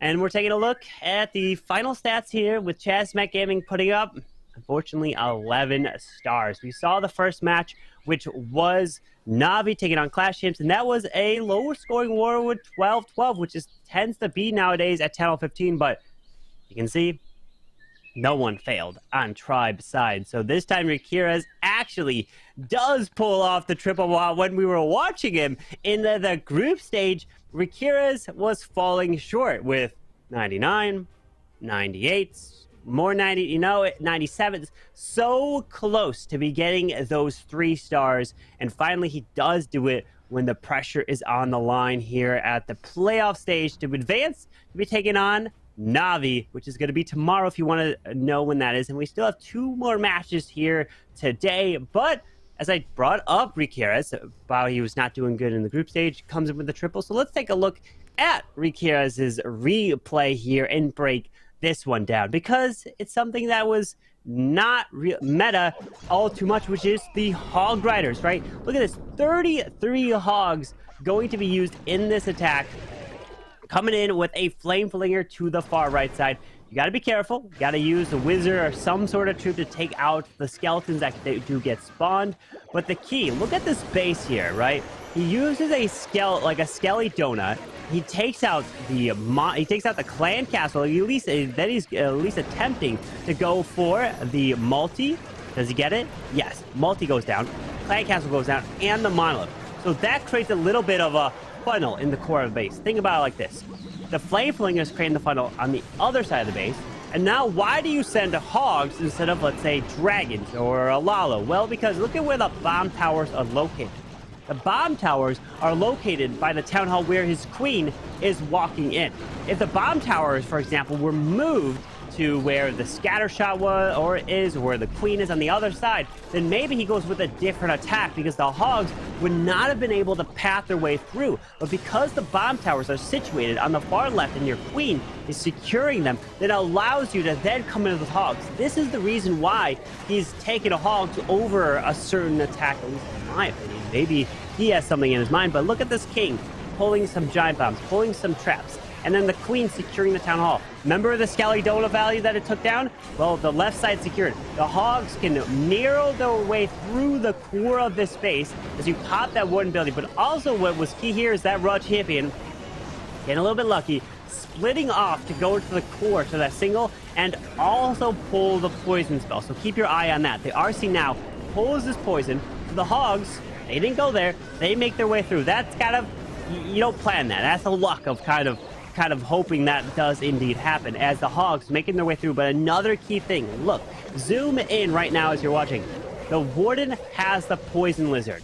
So if you're going with hogs and the hogs won't target defensive heroes, take a poison lizard on your warden, so the poison lizard can go for the defending heroes and help you out. You don't want to use a poison lizard on an air attack, because you're going to have usually a air warden. And usually if you have an air warden, you only want to take an owl. So if you take a ground troop, it will tend to pull a defensive CC, pull ground skeletons, and pull some traps. But Rikira is a brilliant attack here with the Skelly Donut Lalo, really breaking this base apart. And this is the reason why he got the triple. But that means that they are going to push their way to the semifinals, and they are waiting to face Navi, and that's tomorrow. But today, 2 more matches await us, which is Empire Gaming versus Strut, which is the next match, and then Chazmac Gaming GS versus Chazmac AEA, and that's a battle of the clan families. That's right. With so many Chazmac teams in this competition, it has to happen at some point. But our next match, Empire Gaming versus Strut, is going to be a really, really good one, I think. Empire Gaming in the group stage dominated. They're working really, really solid. On the other side, though, we have Strut, who barely made it into this stage with their last attack of the MVP, us getting 3-star to save them. I mean, if As was not the MVP, I would be like, this is wrong. There's no way As has got to be MVP, even if he didn't come in with all triples. That one triple, that got that triple against Obey to clutch it, to advance them to this stage. That was the MVP attack. But we're gonna have well, Jesus, can he triple? And he fell short at least in one attack. He's going to be the key player to keep an eye on for Empire Gaming. Yeah, and I mean, I cannot wait to see how this is going to turn out because I feel like both teams did pretty close overall stats wise. I mean, so far we have seen a lot of those first matches where there was a clear favorite. I think within the matches, stats wise, and I think overall, like how they did so far in the tournaments, what the impression was of the teams. But I think this one is on the paper way closer than the two matches we had so far. So let's see if it's going to turn out like that as well, or if something completely unexpected is going to happen. Well, we will keep our eye on that, as anything can happen nowadays at Town Hall 15. And it's awesome to see that the Clash of Clans esports tournament scene is here and ready to kick off. There's no delays. It's moving ahead, and we're getting all this stuff early on this year, and we have so much more to go.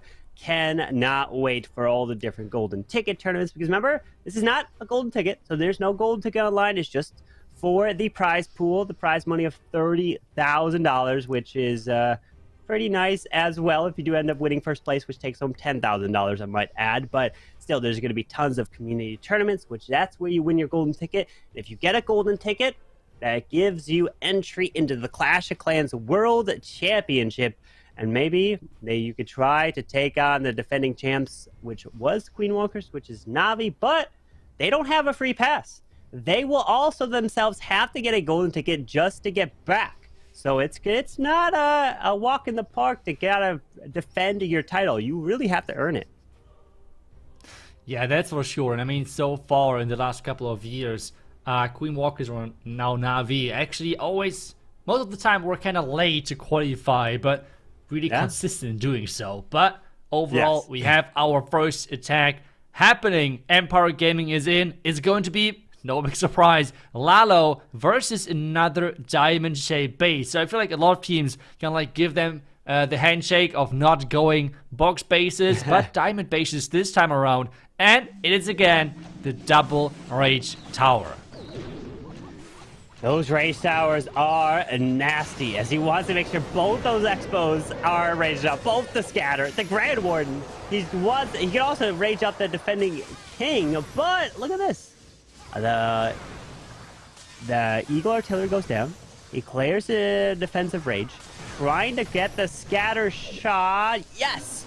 The scatter just goes down, as he now is going to send the queen, probably the king with her, to this left side to go in and get the other scatter shot with a double wall break. He could wall break and open up the wall leading into that monolith. Yeah, there's for sure good options for him, and we have talked about so much how Lalo especially is just benefiting so much from really, really good players being able to control their heroes. But take a look at that. Raged King, Raged, okay, Queen ability is getting used. I mean, that was looking dangerous. Oh, that was indeed looking dangerous, but the Monolith looking at this queen. Hang on, queen ability. Oh, no, no, no, no. Wait, oh, he already used it. Never mind. I'm seeing things as the queen goes down, because I think he definitely wanted that queen to go for the Monolith. I was thinking, wait, you know what? I was so focused on this queen. Just that ability is like something you're like, oh, you need to have it. If you don't, it's going to be devastating. But the Lalo is now coming straight over this town hall. And do you think there's a tornado trap waiting behind it? I mean, so far we had a lot of times exactly that happening, so I wouldn't be surprised too much about like a tornado trap behind it. There's the phrase, the hound is now flying across. Is that the tornado trap? Yes, it is! And the warn ability is in, and the town hall is taken care of, and the poison is not going to be a lot of fun for those dudes.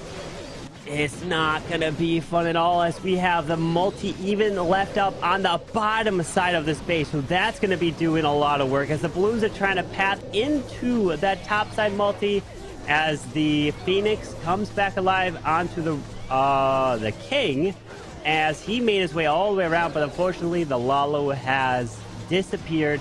The Warden's going down, and this is going to be a defense for Mask of Strut to kick this one off. Yes, but at the same time, it is a pretty good percentage. And this is something we have to note as well, because as long as you are, well, not Tribe Gaming, in the first match as well, we had 12 stars winning the match, okay? In the second match, we had 15, and then Chessmech with 11 stars, but this means overall percentage can be a huge game changer, so having like an 89% is nothing bad, which is kind of surprising to say, because, I mean, Tower 14 was like, oh my, you did not 3-star? What happened? I mean, what is going on over there? Now Tower 15, having decent percentage is already a solid start, or can be a solid start into the match. And now it's back on Strut, though, to make good use of that, or maybe give them a chance with having a lower percentage. We have to see. Yeah, we will have to see indeed, but the pressure is going to be on Strut, right? They're going to have to pull in a 3-star to take advantage, take the lead.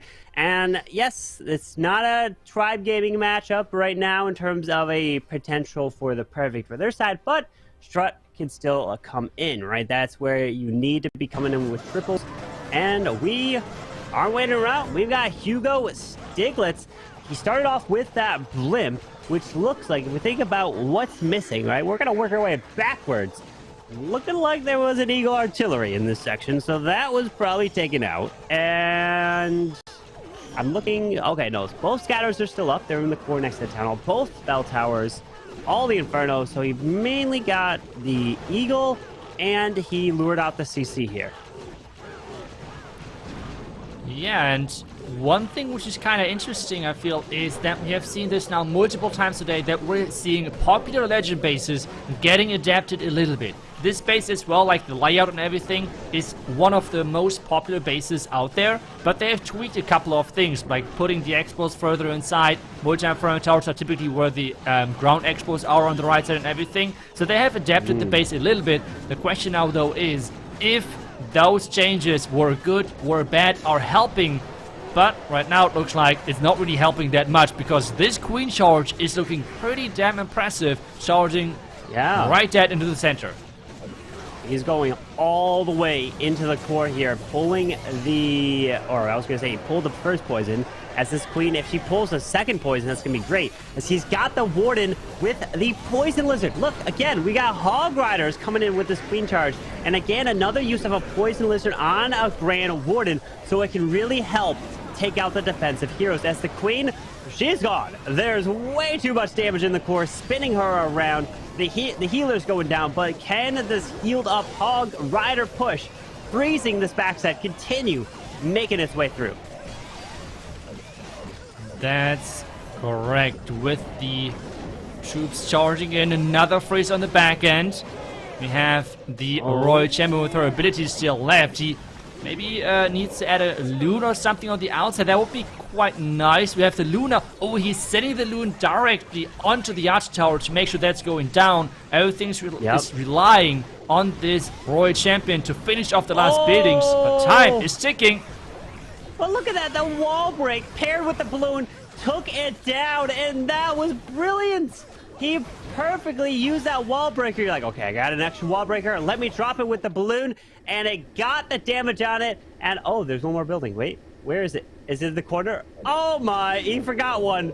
And luckily, he's got just enough time. That Poison Lizard is quick, and it is a 3-star to start it off for Hugo Stiglitz of Strut. That was an incredible Queen charge. We have seen already a lot of Queen charges. I mean, it's still like the favorite strategy of a lot of those pros, but it is so hard to pull off. And I feel like seeing a successful Queen charge like this, especially funneled and executed like that, is always such a joy to watch. So really, really well done. And this means now, well, the first 3-star is in, and Empire Gaming needs to get their first 3-star in as well, because I think, no, it was nobody attacking first for Empire, right? So they still have their MVP left open, because I feel like so far, especially in the meta, which is really hard to get those 3-stars in, the MVPs have to like really carry the team and like get maybe an early advantage or something. This is what Na'Vi in the first match, for example, has done, like getting their MVP in early. The same thing with Clash Champs, getting their MVP in early, getting a good start. And this is something which you can then really snowball on, like really get the really good momentum and try to carry this across.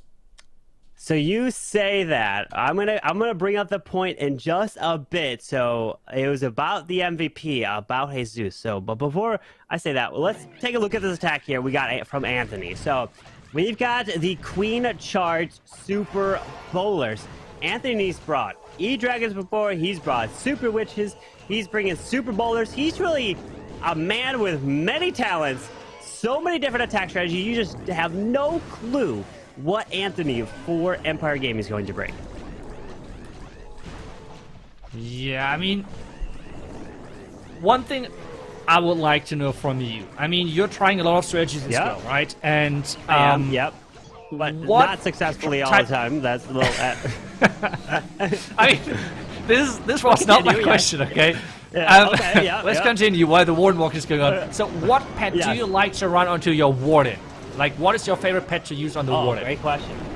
Usually, it's like the Frosty. I love using the Frosty just because it can slow things down. Plus, it's got a little bit more HP. But I usually don't ever put the Poison Lizard on my Warden ever. It's usually the one pet that always just is just left alone. Like, I'm starting to really think about maybe bring this Poison Lizard if I ever do a hog attacks, because it really does so much work as it moves fast and goes for the defensive heroes. So I'm learning a lot, taking a bunch of notes from these pro players as Anthony's moving in with these Super Bowlers. Oh, that Monolith, what is it locking onto? Okay, not his Queen, that's good. But he is going to be down one Super Bowler through this for the smash. Yeah, and I feel like, I'm not sure right now. The Queen is stuck on that Hound. The Titan has went to the outside, which means the Queen is going to be stuck for quite some time on that Hound, and she is now going to fall behind while some of the Super Bowlers are jumping into the base already. The question now is, can he get towards the Town Hall? Because he still needs to get that Town Hall down. We have the Titans here running around the bottom side. Maybe they're going to like join back together, but the Warden going down as well, which means now there's damage missing. The King at the Town Hall. Town Hall is not going down. This is a problem. He's gone all out for it. He is saving that Raw Champion just in case. But that freeze. The Phoenix. What? The Phoenix clutches the Town Hall as his Queen ability is forced, but he uses a skeleton spell to try to distract the single and rages this Queen to keep her alive. That was, I mean, this pet is just so good in some specific cases. That was crazy, and I was already wondering why he made the decision of raging up the King, even though the King was already pretty much like gone down. But it was the 100% right decision to rage up the King and then have the Phoenix to take down the Town Hall, because the Queen did not go there. The Queen did walk around, so it would have been never paying off of saving the rage for the Queen. Which I would have probably tried to do, and I would have 1-star for sure. So really good head thinking right there and making sure to secure the 2nd star.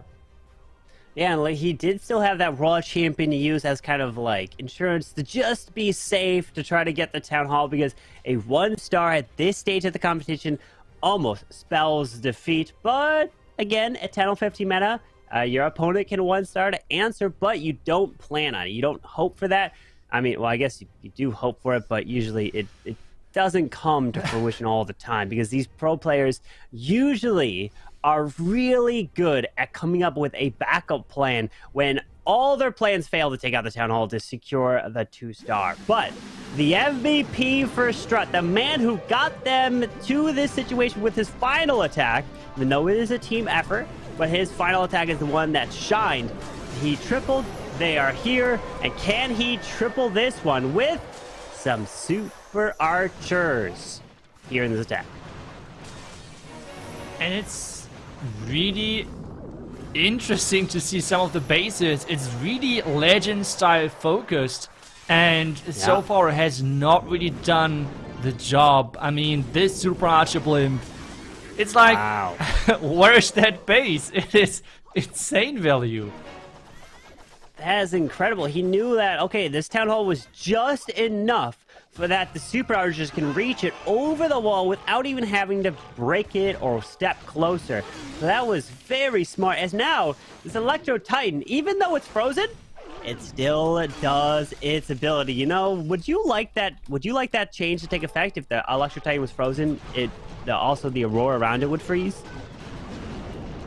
Tough question. I'm not really sure. I mean, logic-wise as well, would that make sense with the aura being then turned off?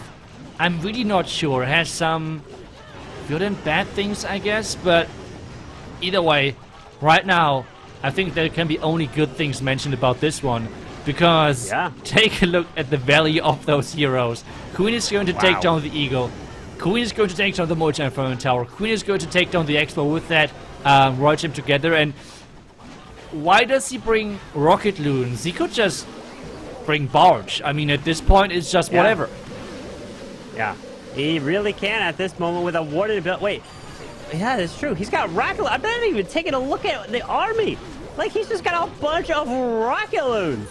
This is definitely not a meta attack, as you know, Chase the Ace, he's got to make a whole new column for this attack. He's like, really, Ass? You're going to have to make me track this unique attack that we probably won't see again, as it's going to be 1-for-1. Well done, and that is a crushing attack with the Super Archer clone. Rocket Loon attack. This was brilliant. This was such a nice hit from Ashton Strutt, the MVP for a reason. But Itsu, you know the thing that I talked about just before that I said I'll bring up again. So what I want you to do, well, you don't have to do it, but you know it, is I'm going into my game right now, Clash of Clans, right? And I'm looking inside the game, and I'm clicking on the little trophy at the top left. So if you're looking in the game, and then you click the tab where it says top players, and right there at #1 in the world in global, you see the player that's Blizz Heart Jesus, or Blizz Jesus right there. That player is going to be playing here right now, right? We talked about it. It's Jesus of Empire Gaming. So the #1 player in the world currently in Legends League may be attacking next. So you get to see him live, which is going to be really cool. And we're coming in with the assumption that he's going to be coming in with Blizzard Lalo, because this is the attack that he loves to do. So keep your eye on this player. If Jesus can triple, because he was listed as the MVP for Empire Gaming. Yeah, and I feel like he really needs to step in for his team right now, because they're struggling quite a bit on the defensive side, which means they have to deliver now on the offense and get their first 30 stars in and get things rolling. And nope, we don't have him just yet. We have Shadow for now. I was taking a guess. I mean, we have again Queen Judge Lalo, which means it's again Lalo. Okay, so we're not that far off. The player is not 100% correct, but at least the strategy is close, Corbin. Yep, it is a Lalo attack indeed, but we will say Zeus at some point in this war, as we do have Rigatoris. Remember, Rigatoris is one of the newest additions to the Strut lineup this year, as the blimp is flying over the single. He finds a tornado. It's spinning. He needs to take out... Oh, wait. I think that the damage from the blimp actually damaged and took out some headhunters there. Okay, I have seen so many times, and it happened to me so many times, that like one headhunter or something, which really unluckily targets my queen, it's like forcing the ability or something. That's why I'm always like holding my breath when there's a headhunter sneaking through and going for the queen or something, because if the queen is not retargeting quick enough, headhunters deal so much damage. And we all know sometimes the queen is feeling a little bit different and is not really targeting what she's getting attacked by, and sometimes she's like, I don't know, reading the minds of attacking troops and switching target right away. So you never know what is going to happen. At the same time, he's forcing her ability to make sure that she's staying alive and charging all of those ground expos, what the king is taking nicely and working nicely together with that royal champion. Yeah, this king with that wall break will allow this king to kind of backtrack, go to the scatter shot, help take that down, as now the Lalo is being deployed to the far right side, going to move closer to this eagle. That queen is gone. No spell investment for her, as he wants to now invest these spells for the rest of the Lalo at this point, as the healers pull a handful of traps. We have some tassels that popped up to the top side, but we got a defensive rage tower waiting for him. Oh no, Rage Tower raging up the multi-phone tower and the scatter. Take a look at that, and scatter is shooting. all of those loots just disappear. Rage Up Scatter is just so deadly because the Rage Up effect is not only working on the initial shot, like the first hit by the scatter, which you might think. No, as well it's working on the splash damage, which is happening behind the first shot, like the first target, and then like the shot is splattering kinda, and the rage effect is working on both of those damage types, which makes this raged up scatter shot just so deadly, especially to big groups of troops. Yeah, big groups of troops will go down fast to that scatter. You have to be very careful getting anywhere near defensive rage tower nowadays, since they are usually placed around those really deadly defenses of scatters. Eagles, if you're far away, you'll lose your troops instantly. And then sometimes you may just think, wait, why is there a random rage tower in the middle of nowhere? Maybe it was someone trying to build a Tesla farm trap someone could potentially do that you don't expect. You never know nowadays. Yeah, you never know. Like, there's an empty compartment kind of with only like storages and things like that, and then like there's a restaurant in there. Right. There might be a Tesla farm. Who knows? I mean, maybe he just wants to rage up his storages. Everything it's possible. But yeah, that would be kind of funny. That would be like a super troll compartment. And let's then imagine the mind games keeping the compartment empty. That's how you do it. Just the double mind games right there. I dare you. I dare you. I'm really not sure if that would be worth it, but either way, that means another defense for Strat. Their diamond-shaped bases so far are holding strong. I would love to see then again in the next couple of days to see the stats again of the bases. There's always on Twitter some incredible stats showcased, for example, from Chase the Ace, who's like showing not only the 3-star, the strategies, for example, but as well like making a list of what type of bases were used, like how was the hit rate against them, on them. And I mean, so far Empire Gaming, I am not sure what is going on. Why are they running so many legend bases? I am not sure if that is the best decision. Well, we have Mask with the lighting straight up to take out the Inferno and that air defense. The Zap Lalo. Never mind, it's not a Lalo. I just assumed it was a Lalo. It's an Electro Titan. It's the Zap Electro Titan attack, starting off with that Queen charge to move in, and we've got a Warden on ground to help assist this Queen to go even quicker. Yeah, that's always something which I love, if people are like adding the Queen early on when the funnel is set, because time is always a serious issue. Come on, Lizard, switch, Lizard, there's the Queen. Go for it, go for it. Okay, the Queen survived, so it's all good, but the Lizard did not do his job. Okay, so replace him on the next attack. But we have now the Warraker going for the core, because there might be some black mines, right? So that's why he's opting into the Warraker, but I feel like at this point, does he even need that? I mean, the King is going there already. I mean, it's kind of like being safe, right? The thing is, Mask. Think about this. Mask has got playing against kind of the mental game, because Mask's last attack, which was last weekend, was a 1-star. And it was Ash that tripled, that clutched it. So Ash does not want to get a 1-star again and repeat last week's performance. So maybe he was like, you know what? I have to be safe. I have to be sure to send the wall wrecker and get at least a 2-star no matter what. So those things can play into your decisions, at least from a viewer perspective, I would guess. But, you know, that comes to you, since this doesn't look like it's going to triple. So let me ask you, if you get a 1-star in your previous attack at a stage like this, does that affect your kind of decision-making attacks in the ones that come? Ooh, that's a tough question. I feel like that's different from player to player. That would be my guess. On this one, I'm overall surprised that he went the safe option, which is totally understandable with the RAM. But the one layer into the core was then really surprising. Because of that, his troops were splitting. He had the RAM anyways for the tunnel, right? So the tunnel was pretty much guaranteed at this point. So using the wall break for his troops to split, even though there was such a big compartment at the bottom side, which he needs to overpower, maybe wasn't the best decision. So the one wall break opening the core was kind of like his downfall, because with split power, he was not able to just overpower the scatter shots, the Eagle, the Monolith, the Exports. There was everything at this ground, like this bottom compartment. So yeah, I feel like that was the big issue right here. Yeah, it's unfortunate there, but he's getting every little percentage, at least trying to, as it only finishes with the 66%.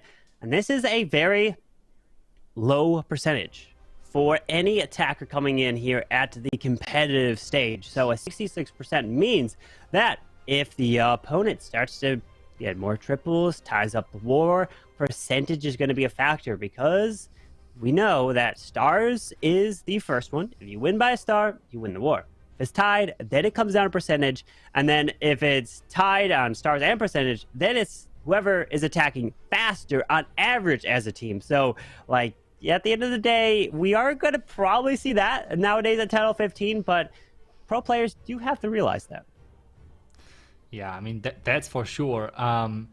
And now let's take a look. We have... Here it is. We have the #1 player being in, as you said it. It was just one attacking spot later, as you were expecting it. But you expected, again, the right strategy. And he's coming in with his favorite strategy, the Blizzard Lalo. Yeah, and you may notice, wait, this is not the same name as the name as the #1 in the leaderboard, right? And the #1 is like Blizz Heart Jesus. It's because he has multiple Town Hall 15 accounts. And this account of his is Jesus, as he's coming in with that blimp to help try to secure the Town Hall. But we got an invisibility spell next to the Town Hall, but it looks like he's not even going to worry about it. He's just going to let his Super Wizards go for it. If Town Hall becomes invisible, they're going to go for something else, and then they're going to go back because the time is not long enough. No, never mind. I am just kidding. The Super Wizards are going to go somewhere else. I jinxed them. Oh, no. What? Carbon! You can't do that to him. I mean... Oh, no, I'm sorry. I'm sorry. That Headhunter. That Headhunter. And the Super Wizards chasing... Okay. Now let's see if we can somehow save that. I mean, this is going to be tricky, especially take a look at the spell tower. It's reloading, and another invisibility spell is back up. Okay, I believe in Jesus. He could do it. If anyone could do it with the Blizz Lalo, this has got to have happened to him before. So it has to be ready, as he's forced to use the freeze on the Town Hall, as the Ice Golem is going to freeze it yet again, but now he just lures out this Lava Hound, which means his Royal Champion is going to get stuck. Royal Champion is getting stuck indeed with the Lalonor from the chops that we have the Tornado Trap there located as well. And the Loons are coming in. We'll take a look at that. Both Hounds were covered inside that Warden ability, which is giving him a ton of tanking. But now the second multi-inferno needs to be somehow overpowered. And take a look at that. In the core, double Rage Up Scatter. That's nothing a Lalo attacker would like to see. No, and I mean, hey, he does Blizz Lalo all the time, but the thing is, one small thing goes wrong. Your Super Wizards don't take that Town Hall down, and this attack falls apart. Great effort to try to recover from this, but the Super Wizards, they were like, hey, skeletons, let me go chase after you, or something pulled them where they did not want to go for that Town Hall. Yeah, those are like always the fails. You have talked about it earlier. Those are always the fails where you're feeling like, can I attack the base again? Like, could I try my plan again and see if it works? If it's actually starting as intended? Because those are like those small things, which a lot of times feel like they're out of your control. Like, that this Headhunter is specifically at that certain range of the Super Wizards, that they're running around the wall, which looks super strange to us then, obviously, but running around the wall, away from the Town Hall, like those are the super unlucky things, which can happen, but still saving the attack is quite nice, but nice is not enough for actually getting the 3-star versus Strat, and it feels like so far the diamond shape bases are looking really, really strong right now. Yeah, and you mentioned that the Super Wizards running on. It's definitely happened to me before against, it was like a ring style base. I specifically remember it was in the CWL. I sent the blimp in. It landed in between some walls. And as some of the troops came up around it, you know how on ring bases there's the long walls right around? But my Super Wizards still decided to run all the way around the wall. It was the craziest, wildest thing. I was like freaking out, like, where are they going? But luckily, somehow, I don't know, I still managed to get the 3-star. Like, my heroes clutched it, and they went all the way into the core. But it was the craziest experience. They ran like crazy everywhere on the base. Yeah, I know the feeling, Jesus. It has happened to me, definitely. But Riga Torres is with the Queen Charge Zap Electro Titan. And he's got that, or the Warden Walk, I would say, because he's got a Flame Flinger, looks like right behind his Warden to try to get some value. Yep. But he needs to make sure that he's staying out of range of the left ground X-bow to make sure that his Flame Flinger is not... Wait. Okay, never mind.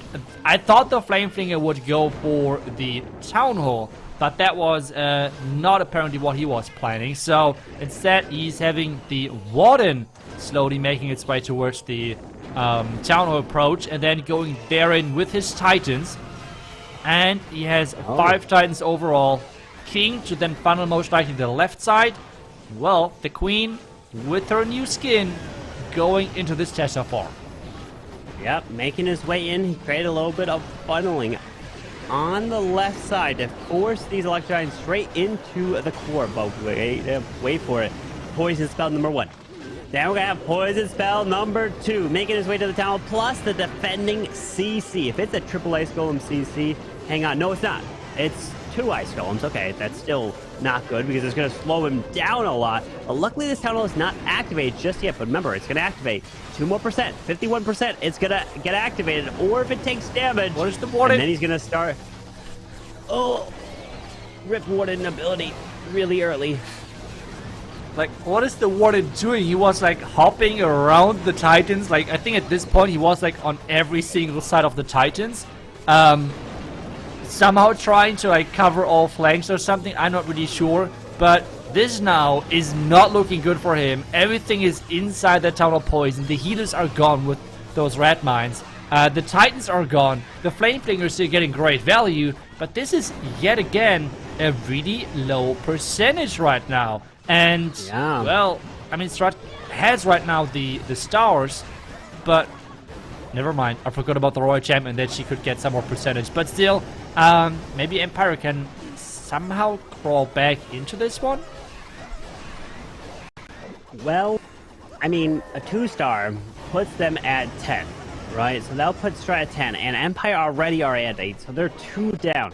So 2-star in Strut's final attack will be a victory no matter what, because the best Empire can get is 11 stars overall, and Strut finishes 12, they take the victory. So unless something catastrophic happens to Empire in the final attack, or not Empire, to Strut in their final attack, then that's the only way for Empire to make a comeback.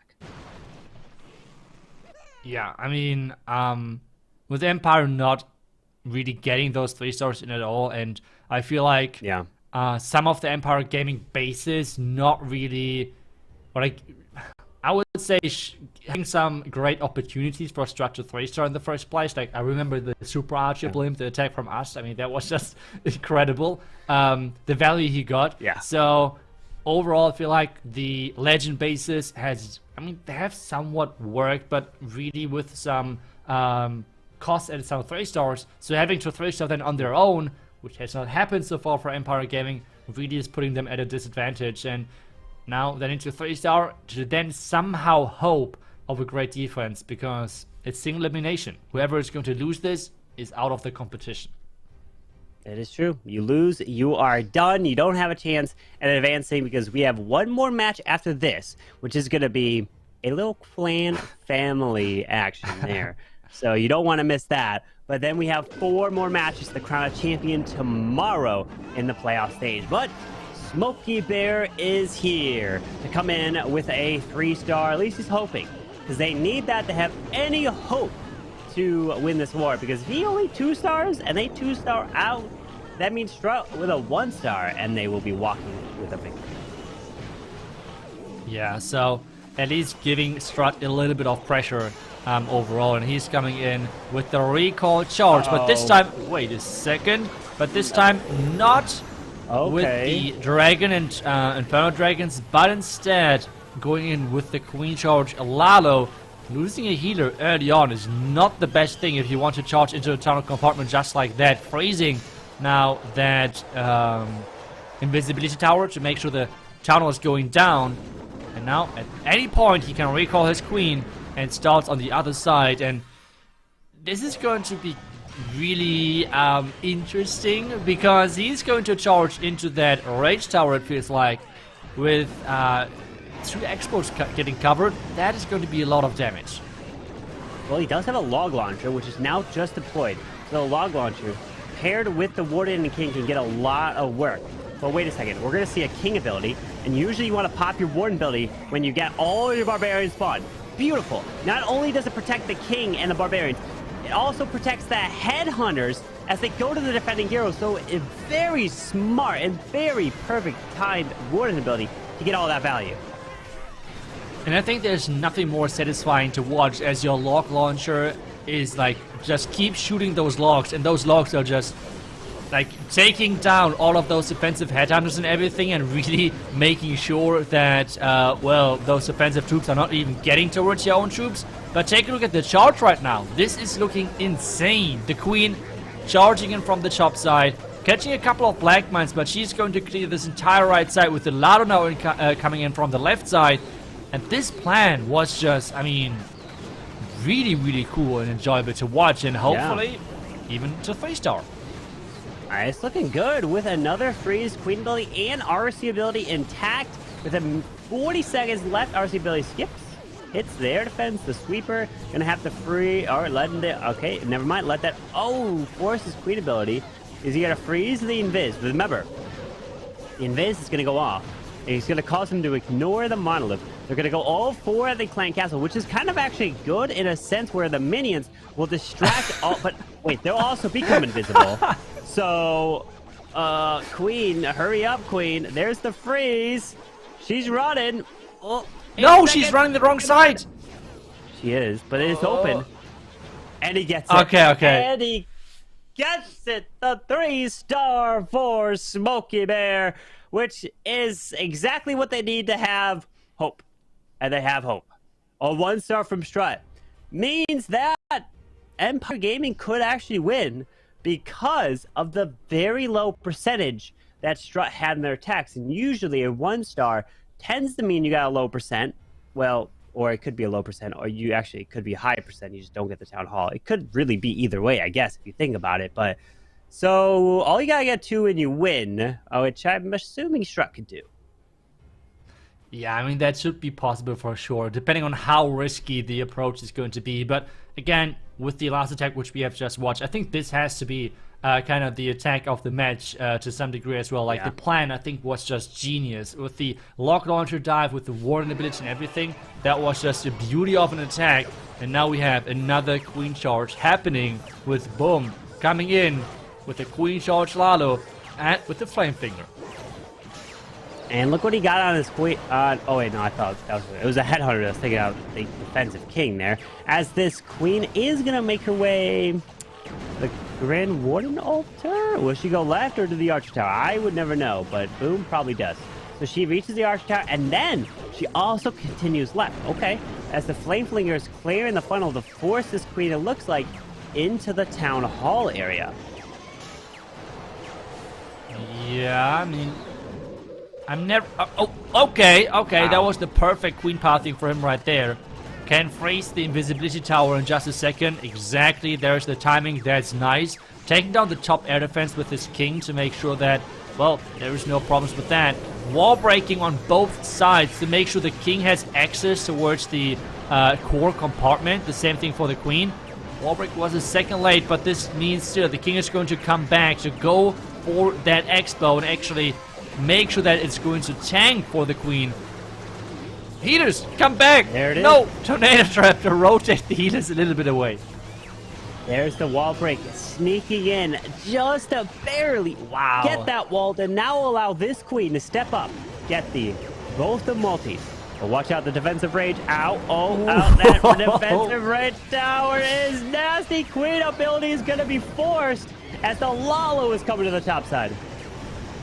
Yeah, I think he can even reach that eagle, right, from that compartment, but he needs to be careful. That rage those raged up ground expos are putting in work.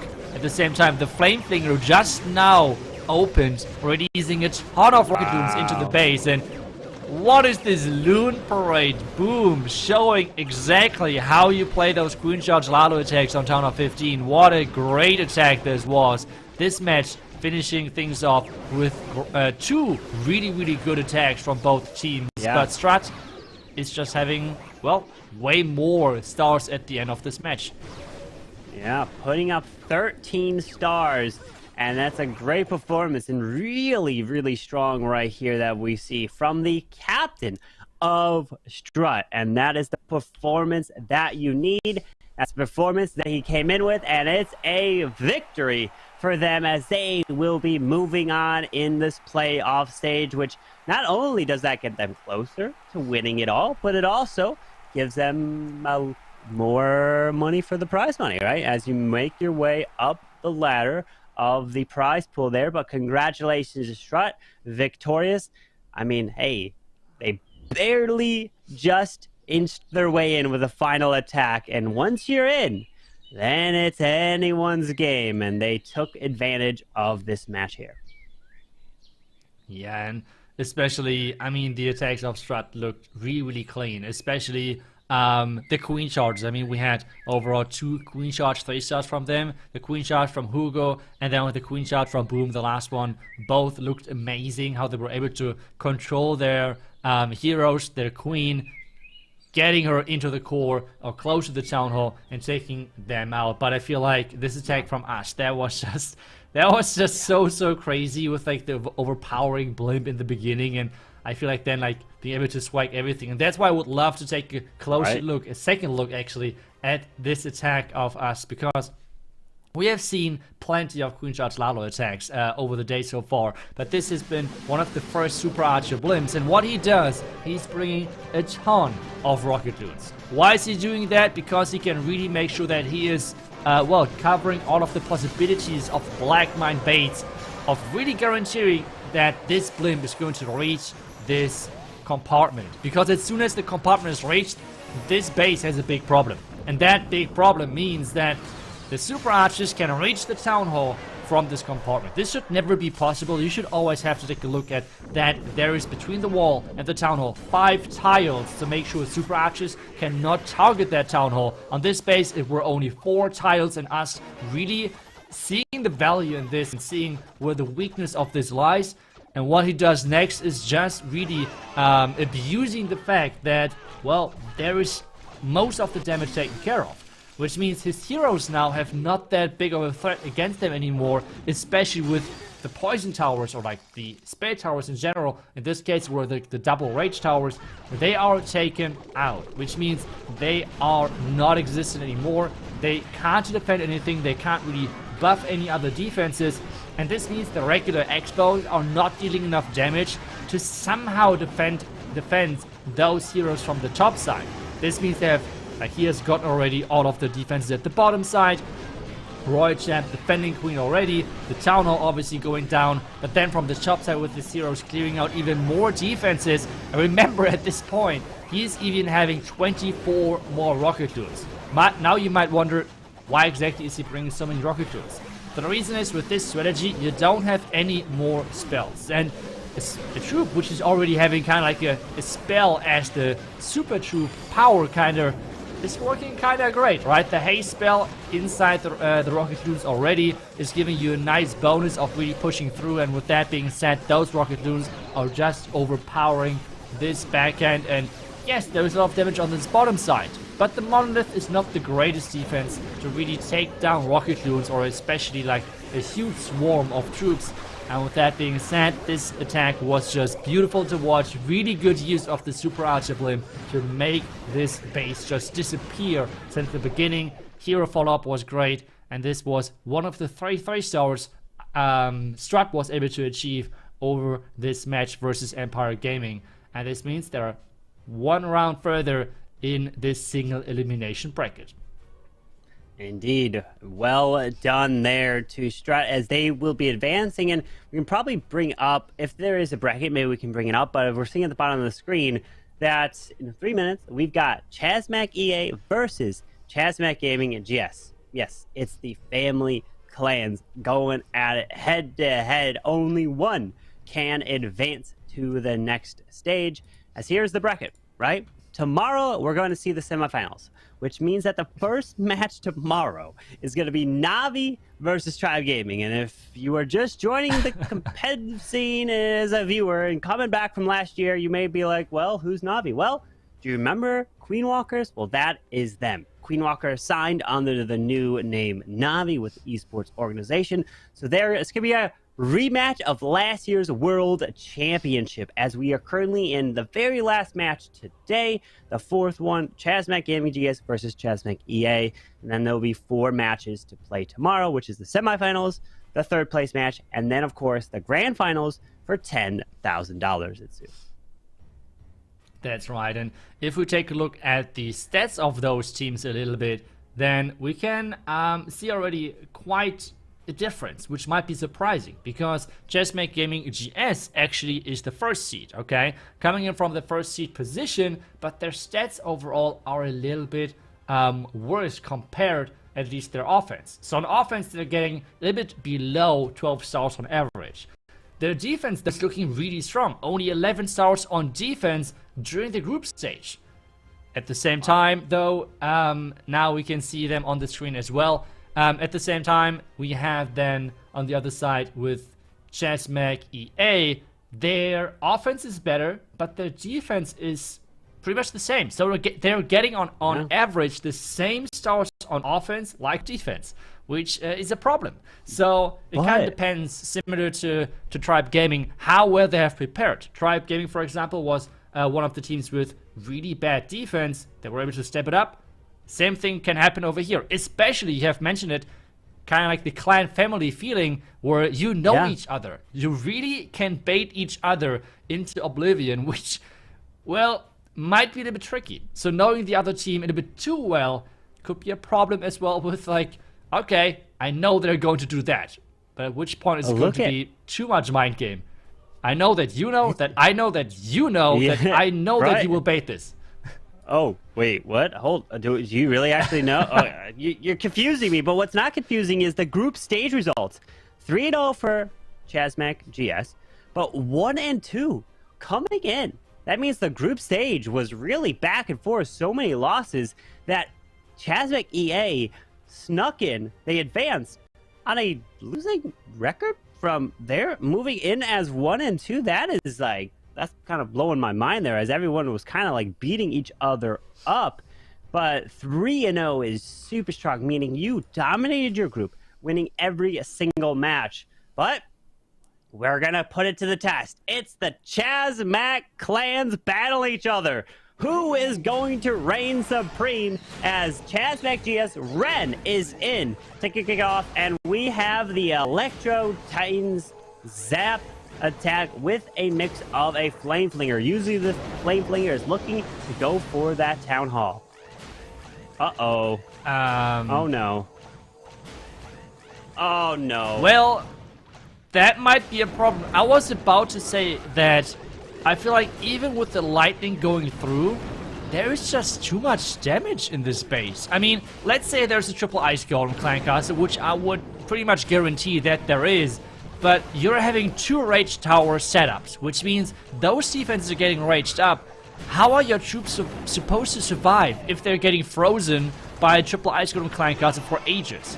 So let's see how much damage those titans can really tank, because I am skeptical, to say the least, how much they can truly tank and how long they're going to survive. There's some archers.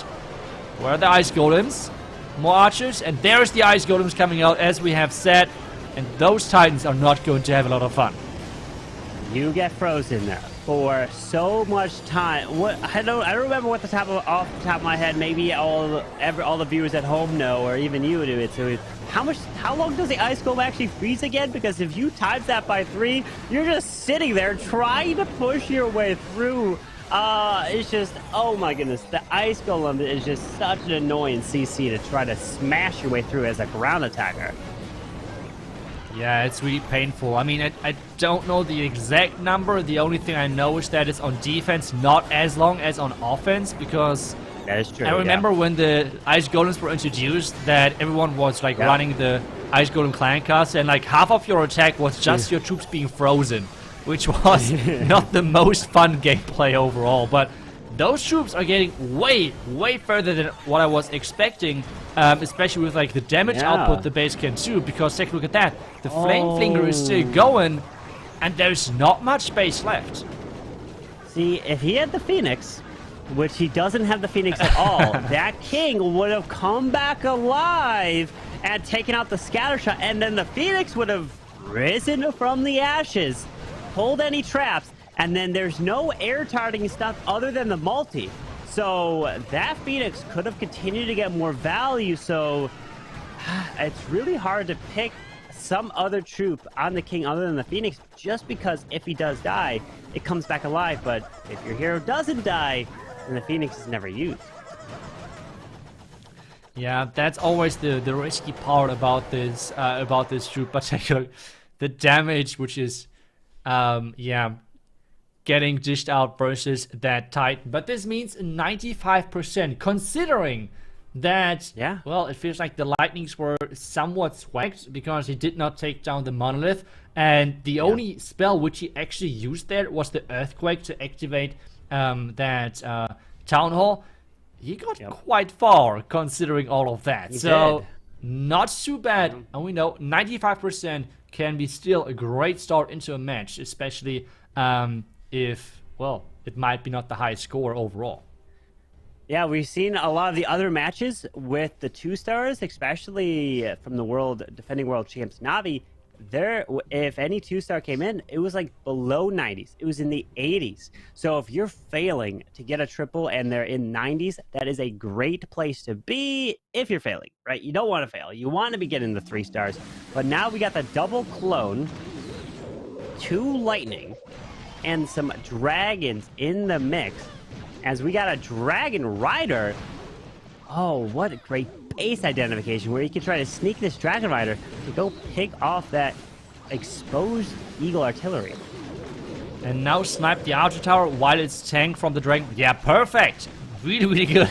He was listening to my call, or maybe he just had a spotter on. Wait, what was the lightning for? Oh, wait, I wasn't looking. Well, there was a sweeper, right? Yeah, I think I would it's hidden behind the Inferno Tower. That is too sneaky. Okay, we didn't saw that.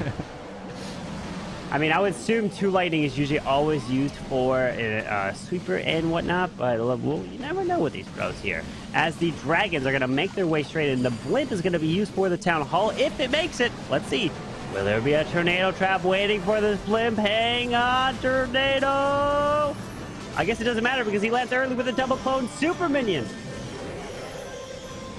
Ooh, the minions, the newly buffed super minions with their 1 additional shot. We have now a couple of minions getting rotated away from that town hall. The town hall is going down though, so that is really crucial. And he has not even deployed his heroes just yet. Yeah, you know you've got a queen to use. Maybe it's just like, maybe I don't want to use my queen. I'm gonna give her a break, but let her rest for this attack, you know? Oh, finally, there's the queen coming in.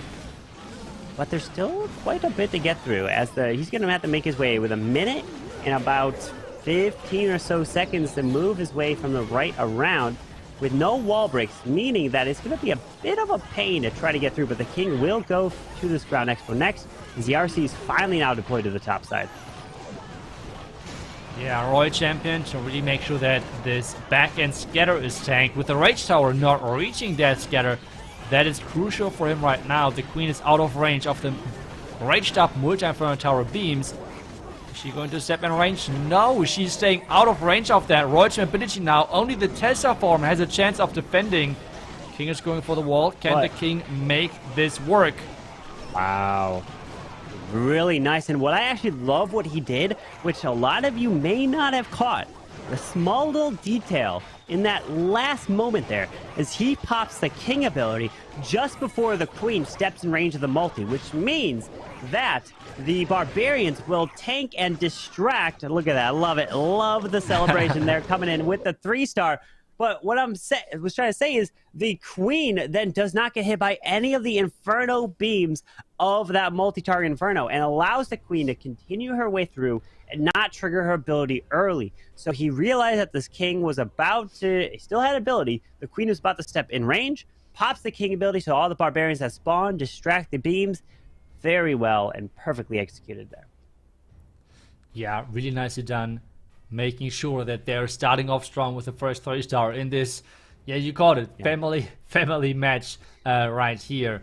But now this means from the other Chessmake team, we need the first 3-star as well happening early. We have seen that teams are running away with early leads in the last 2 matches actually, that as soon as a team is getting their lead, keeping up the pressure and making sure the other team always feels like this is going wrong for us. This is going wrong for us. Like, what is happening? We need to get some control back, and I feel like this is something which is quite important. So let's see if we can, or if they can somehow turn that around.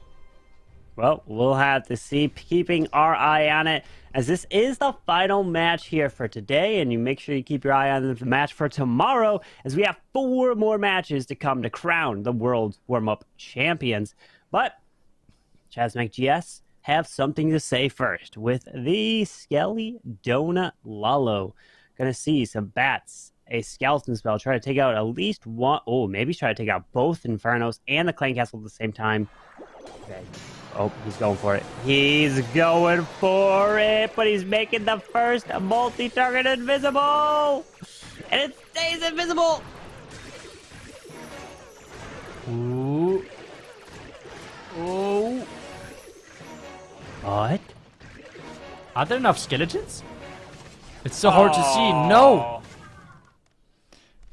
Oh no. I mean, having so many bitter hearts working on that is quite a pain. I mean, 4 bitter hearts overall in that area is making a Skelly Donut really hard to pull off, and this has not worked at all. Now we need to somehow come back from that, and I mean, a 3-star would be great, but first, getting a high percentage 2-star would be the first step to success. Yeah, as he's going to make his way at least positive here, is he's going to remove a Tesla farm nice and early. But his plan is to try to get his queen into the town hall, which there is the pathing, and now he's probably identifying that this queen has no chance if there's no kind of tanking for her as she's making her way closer, especially with the Clan Castle that's about to get lured out. So he's deciding to have a wall wrecker in the mix to allow the queen to step in, but we also have the invisibility spell standing right between the single and the town hall. Look at the CC. Oh my gosh, it's even a worse CC. This queen is gonna get shredded. Okay, Rocket League's already tanked from the ice golems, which is good. They're kind of staying in the air for a little bit longer while they're frozen. Now they disappear. Oh, but wow. Those archers are going to be a problem. I mean, that is a problematic situation for him right now. And he needs to somehow secure the 2-star, because the invisibility tower behind the town hall is not going to make things easier. It's not. How is he going to be able to take this town hall down? Because it's not even activated. So once it activates, he's going to have to Lalo through it. He does have at least 1 freeze. So he can ensure that the town hall hopefully goes down with a ward and National Tome. Sends a hound to the far right side, which is interesting. If he's going to try to Lalo from there, a little bit of a mini Lalo, but he needs to save enough with that warden for the town hall so he can get the percentage to directly target the town hall now. Yep, and that's, I think, what he's doing. Top left side. Let's stay. Oh, there's the tornado trap. But actually, that's good for him because he messed up the freeze. So, yeah, okay. So the tornado trap was actually good for him because he did not get the freeze timing right with the invisibility tower. And that being said, is this the 2nd star, but it's such a low percentage on this one. And they already were behind star-wise, and now, well, that's a big problem. 64%. I think this might be the lowest percentage so far of the day, right? Might. Yeah, I think so. 66% by Mask. So 64 is 2% lower then. Yep. That checks out. I believe so. That'd be it. Because I remember there was another like 66% somewhere. But unfortunately, the low stars means that you're going to have to look to be victorious on the triple count, the star count. But Chasmac EA already has that advantage over you. So Chasmac GS, they went 3-0 in the group stages. Chasmac EA, 1 and 2, they got their way in. And all you need to do is, the slate is wiped clean, as now it's all starts fresh. As if you win the match, you advance. You lose, you go home. Or I guess you stay home. Probably already home playing. But we've got Equal looking to come in with the Lalo attack himself. The Zap Lalo, as he's got a Ice Hound in the mix. Yeah, the Ice Hound. Let's take a look at the air defenses. Where could this Ice Hound really get a lot of value? I feel like the bottom scatter shot looks great, but that's where he's sending his Queen in. So I'm not sure about that. Then the top air defense, like the one just right above the Town Hall, is most likely getting ignored. So I'm not sure yet where he sees the big value with this Ice Hound, with the Frost, or if there's another reason why he's bringing it. But either way, the King is going for the Town Hall. It should get it down. But the scatter has to fall as well, and the Queen right now is in danger. That Queen's ability was forced from the scatter shot. She now got stuck on the Hound. There's the Invis, so the Queen reroutes. Okay, that was a nice invisibility spell to get the Queen to ignore the Hound and secure that scatter.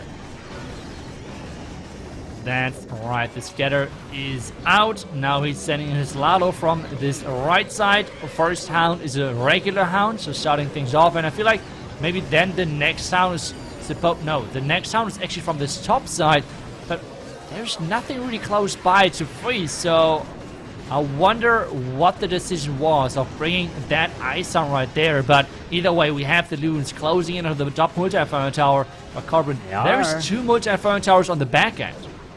You got an Ice Hound, so that's going to be very useful. It's pulling some traps. So as he makes his way, he's got a regular freeze and the Ice Hound freeze, which is going to freeze a ton of value. He decides to go with the first, phrases this all up. Remember, the Ice Pups. A lot of you at home may not remember that the Ice Pups slow down anything, even the Ice Hound does. So the Ice Pups, if one Ice Pup, just one single Ice Pup, hits the Queen or a defense, it gets slowed down, which helps tremendously. So that's why Ice Hound is even more useful when it comes to that. It slows down air defenses. It's only whatever it's hitting, and not whatever is hitting it. So Ice Pups, one of them gets locked on the enemy Queen.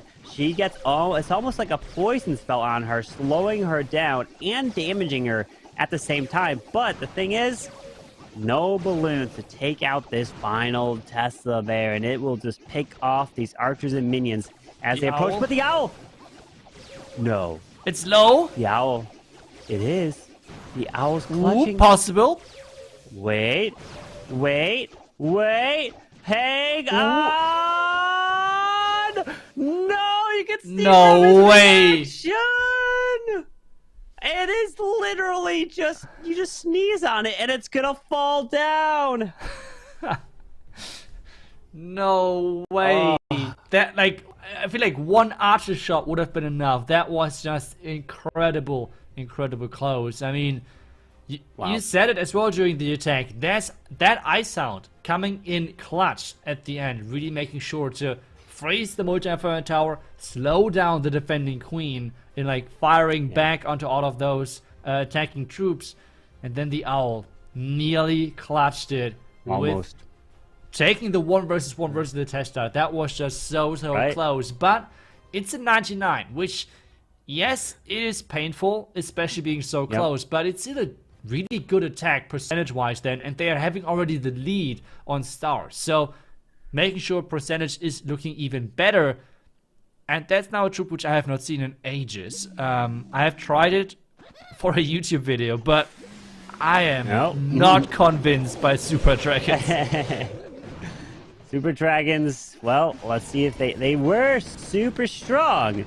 when they first came out and being used everywhere to a point where like, oh, Super Dragons again. But it's been so long that we're like, oh, Super Dragons are back. All right, great. Let's see what they can do. As he's going to path his way in to the scatter shot, as he's set up a little bit of a funnel to the left so that the Super Dragons go straight into the core. Like, I'm not going to lie to you, I kind of almost forgot Super Dragons were even existed because they haven't been used really at all here lately. Yeah, it's kind of sad because I feel like the troop design, how they look like and everything, they're just looking so damn cool. At the same time, though, we have that invisibility tower going off. He has to freeze it again. The Super Dragons are trying to power through another rage to make sure the tunnel is going down. Oh my! And what? This is looking insane. What is going on? What have I missed? This is mind-blowing. These Super Dragons just absolutely gutted this core. It's like, does he even need a World Champion? Okay, we're taking notes, Nairomi, about a Super Dragon meta. Is he bringing this back? Because this was crushing. Remember, the effect of a Super Dragon is it not only hits its target, but also hits the targets like behind it. So it does an immense amount of damage to any buildings that are really close to each other. So this was perfectly executed, getting these Super Dragons straight in the core with a stone slammer. I have to hand it to him. This was a brilliant attack, getting it done, and I'm taking notes. Super Dragons might be back at Tower 15 on bases that are like this type of design. Beautiful hit here. Yeah, I mean, quite surprising that those dragons just getting so far into the base. But I feel like if we take that second look then at that tunnel compartment, as you said it, everything being in a one-tile distance is really giving this troop this opportunity to just deal so much splash damage that, well, it's not really working for the defensive side. So really good base identification, as you said it, and this means it is a 3-star in, and, well, now we need more 3-stars happening for this match to stay close. True. We do need more triples to be coming in here. We'll see if we will see them, as, remember, the winner of this match will advance to take on Strut in the semifinals. And you win that match, you go to the grand finals, which will be waiting the winner of Navi and Tribe Gaming. Oh man, I'm just thinking about tomorrow, and it's going to be starting off with the matchup of the defending world champions versus the team that they beat in the world championships, and then the winner of this match versus Strut. It's going to be action-packed tomorrow. You do not want to miss that, as we got our final set of attacks coming in here for today.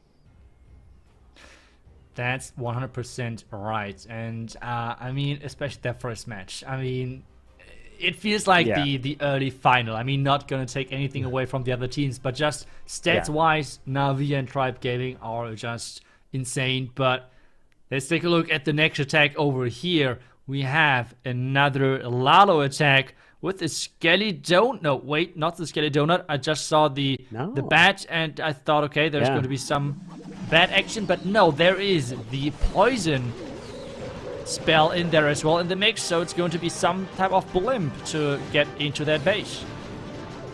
Well, he didn't use the bat to distract. He just decided to go balloons. Usually you use a bat spell to distract so that an air troop or the defensive blimp or his blimp could go in and sneak in. But remember, the bat spells don't pull traps. They can get hit by traps by anything that is like air that's around them, then the traps will go for them. But by themselves, bats can't pull traps. So if you drop a bat spell by itself and then a blimp with nothing, you could fall and pull Seeking Air Mines, and the blimp will get triggered, and that would be bad. But he is using a bat spell now somewhere, probably at the bottom side of his face that we don't see. As, yep, there it is. So we can sneak some balloons down there. Yeah, we have seen now, we're kind of back to the Tunnel 14 play style, or the base building style, where we see a lot of tornado traps around the town hall. And I feel like people just want to make sure with taking down this air defense around the town hall to have a way better angle to center the lava hound, to really make sure that a possible tornado trap around the town hall is getting triggered early on. As this king is with his ability going off into the defensive queen. Is she there? I think so. Yeah, that is the queen. Her platform must have been destroyed. As the World Champions go to the left, it looks like there's a Tesla farm over there. As the queen can try to go for the scatter, but there is no... Well, the wall break doesn't open up the core. As they're all walking their way around, he's going to still Lalo into the town hall. And there is the tornado trap, exactly as we were expecting it, and that was the reason why he took down that air defense. Really good use of him with that Hout angle, but now needs to use the haste. Early warn ability, and the Royal Champion is just getting protected by that warn ability as well. The Town of Poison is ticking, but that Hound flying across, triggering all of those traps, is massive for him. It is, as the queen, she's now going to loop her way to the top side. Still has her ability with an invis. Will he use... Okay, he uses the freeze on the scatter shot and the air defense where the balloons goes through. He can use the invis on his queen paired with an ability. So the question is, when? Pops the ability now. King's coming around. Oh, that scatter shot needs him to do something because that multi... There he is. Uses out his queen so she can try to sneak in, but the unicorn is dying too. King, die. We need the king to die because he can come back alive with the phoenix. Ah! King, die! No! The one time when you want your hero to die! Come on! King! Please, please. No, we don't have enough time! Oh no. And this is why the Phoenix sometimes is such a painful pet to use. It is not guaranteed you getting the value. It is... Yeah, it is risky. I think that's the best word to describe the Phoenix. It can be strong, but it can be completely useless as well, as we have just seen. That would be the one use case. Like, you tell, like, the Clash of Clans developers, like, hey, could you do it for this? Could you, like, make this one update to be like, why? Is it ever going to be used as the one use case where you could press a button and, like, kill my own hero? Like, you know, could you have a button that was just, like, next to the Phoenix, kill my hero now so the Phoenix comes back alive because I want it to fly over the wall? Imagine. That would be unique. That would be the perfect situation where that ability would come into effect. But I don't see that ever coming. But, you know, it's strategy to have a Phoenix come alive so the king doesn't get stuck on a wall. But here we go with Ryuta coming in with a queen charge Lalo. That's right, and we have seen already many of those today. The question now, though, is can he make this work? With so many storages around the Town Hall compartment, this is going to take him some time. And we have seen a similar approach earlier today from Boom, where he is charging the Town Hall with flanking, Flame Finger, and then on the other side he's going to use that king to push that queen even further into the base and try to wall break into the core, because he can just reach so much from that core overall. So the question now is, can he pull this off? Can he control the queen just like that? And he does lure out the CC early enough so the queen is actually not stepping in the poison spell. This is clutch. So these ice golems are going to slow the queen down enough that the poison from that town hall will disappear so the queen can continue her way in this charge. Perfect so far. Yeah, the charge is looking really good, as you said, with the with the king with the Phoenix again. So now the question is he going to go down again? That is the big question. Right now, the queen is just keep charging in there. He's trying to push the queen back because the king is not going for the air defense right now, which is a bit problematic, which might lure the queen away. The sneaky goblin, the wizard did some great work, but the queen has to still come back. There's no more wall breaks to get this queen even further into the base, and there's a rage tower which has yet to be activated. But that one wall break that he used at the end was enough to open up the compartment to allow the queen to step in and reach that multi-target inferno. That is going to be clutch, as the queen can loop her way to the other multi, continue to the scatter shot on the left side, and then the Lalo with a warden ability. There's tons of spells still left in this hit. Yeah, and especially now with the Flame Finger opening all of those walls, which is crazy crucial. The loons though in the core, they're really quickly taken care of There's the freeze for the back end. There's now the Yetis and the Rocket Moon coming in, and he's already celebrating. What a great attack this was. Really clean Queen Charge, and it feels like this is how you take down those bases. You're trying not to charge from the opposite side of the Town Hall. You're trying to charge through the Town Hall. And I feel like this is something which we are now seeing over this, over the time period of this tournament to really evolve. Because in the first couple of days of the tournament last week, we have never really seen the Town Hall charge on those box bases with the Queen Charge Lado. It was always opposite side Queen Charge and then Lado through the Town Hall. Now we charge the Town Hall and try to get behind the Town Hall because that's where most of the damage is located a lot of times. I feel like the meta is non-stop evolving because Town Hall is still somewhat fresh for a lot of those players. Yeah, and a lot of times is if you pair, let's say, a Monolith back there and you rage it up, right? So on the defensive side, that can be nasty to try to charge into, as you can lose queens a lot. But if you're able to manage the queen in terms of its invis, freeze timings, rages, yeah, you keep that queen alive and it's deadly. So you might have to start to think about putting Sinking Air Mines over Town Hall compartments to start picking off healers, because usually you never think, no, there's no way he's going to charge a queen through this way, so let me use my Sinking Air Mines somewhere else in the base. But he ends up doing it. And that's where you get the value. So if you put Sinking Air Mines there again, or bring it back, then the charging that way starts to be harder and harder, and the attacks start to fail. Yes, that's 100% right. And we see another anti 3-star base, and he's trying to snipe that air defense again. But this time around, we have a Tessa farm right to defend that entry. So can he take that out? A lot of black mines over there, which means he is only having 19 balloons left for his Lado part, and now pushing in with his king on the far right side, and even having a log launcher selected at the moment. He does. Remember, a log launcher will skip, and the brilliant thing is, if it gets far enough, which we saw from Klaus's attack, it can activate the invisibility spell next to that Town Hall. That's the key. That's why. Two things. It will take out the multi-target Inferno, but also activate it. But, look, now the multi is going to be hitting this log launcher. So, will that multi take out the log launcher, but let it get far enough so it can activate the invis? That's the key. Will the invis get activated with that log? Oh, no! No! See, that is critical right there. Because the multi stayed up, the logs were not able to make it all the way to that Town Hall, or at least the invis, and activate it early. That was really, really painful. I mean, he at least triggered the tornado trap and gave this Town Hall a nice freeze. He has to rage it up now. Town Hall is down, and this means the invisibility tower is getting triggered after, which is actually a good thing, because this means the invisibility tower is pushing everything out of the Town Hall. Poison, Royal Champion, still with her ability, trying to take down buildings left and right. Royal Champion ability now coming in, bouncing towards the multi-inferno tower. This is looking crushed so far if the multi-inferno tower is not having anything to say against that. I mean, even with that invis not getting activated, the timing of everything, the spells for that wooden ability was flawless. It was perfect to get through all of that with the queen ability and not even have to use it. Like, wow, what an attack there. Even though the log launcher didn't do it, the 3-star still was fantastic.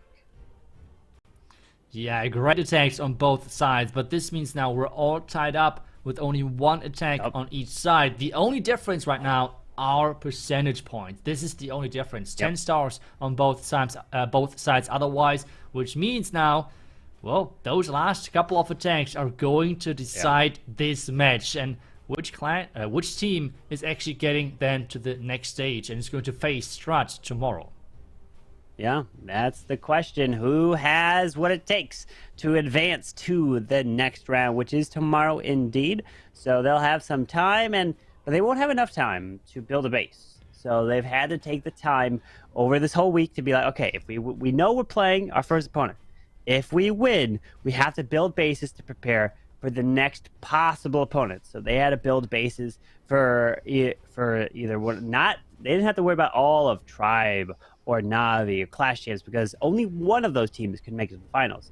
So they have to focus on their group first, and then once you make it to the finals, it's like, well, we just gotta hope for the best. Maybe we know what kind of their attacks just strategies are. We can bring bases that's part of us that could be used. So that's where it gets iffy in the finals. But really, those first matches, you have the most time to prepare. Yeah, I mean, that's for sure. Even though I feel like a big thing is having maybe the same bases but different trap setups depending on whatever team you face. I feel like that is a lot of times a really good approach.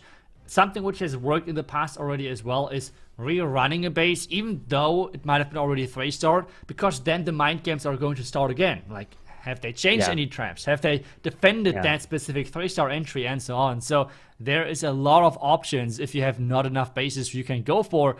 And this time we have a really interesting box space because take a look at that, Carbon. There is 4 X-bows, there is the Warden, there is the Monolith, all in that tunnel compartment, which means there's pretty much no damage on the other side of the base. That is true. Well, also you take a notice at the far right side of your screen, Chasmac GS are down on percentage, meaning no matter what happens in this attack, even if it triples, Chasmac EA has a chance to win on a 3-star. That's as simple as it gets. 3 and you win for Chasmac EA. But that means that GS here has to triple to force that pressure onto them. So this is still a very important attack. Has to go all out.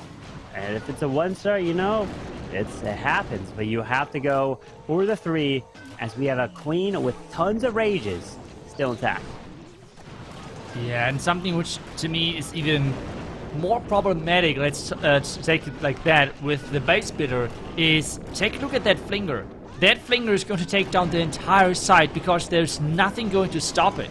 The king is going to be used for the top side scatter shot, and there's just so much value those heroes and the siege machine are going to get. Then he can start the ladder from the bottom side, and he has to face a couple of expos and the town hall. So as long as he's going to smoothly deal with that tunnel compartment, this attack is looking great. Question though still is, where are those traps? Are there no traps? What's the plan? That's a lot of goblins. That is a lot of goblins. He freezes his area up with the rock balloons, so the queen is for sure going to stay up, but if he gets all of this value, this base is gutted. Core is slowly taken care of. First multi-throwing tower to drop. Second multi-throwing tower next on the menu. The queen ability though. No, she's dying her ability. No way. He's trying to make this attack interesting. The king died at least, which means the phoenix is there. But he still has to make the town hall push work. The royal champion and the core doing a lot of work. But there's so many ground expos. The town hall is down. Warden ability used. Those are going through strong. But the tornado trap is only catching a few of them. Well, there's a rage, so he can rage up the balloons, taking out that Monolith. Moving their way over to the multi. It is going to go down. He makes the RC invisible, but she died just before. He needs to move into this air defense. He's got a Phoenix with the Warden, with some pups. Only 22 seconds. Time is not on his side. Oh, no. Come on, come on, come on. Minions. The Phoenix is dead. The Warden's trying, but it's time. You can drop an archer and a wizard to try to help somewhere, but the cannon will stay up. Wow. So close. 96. Oof.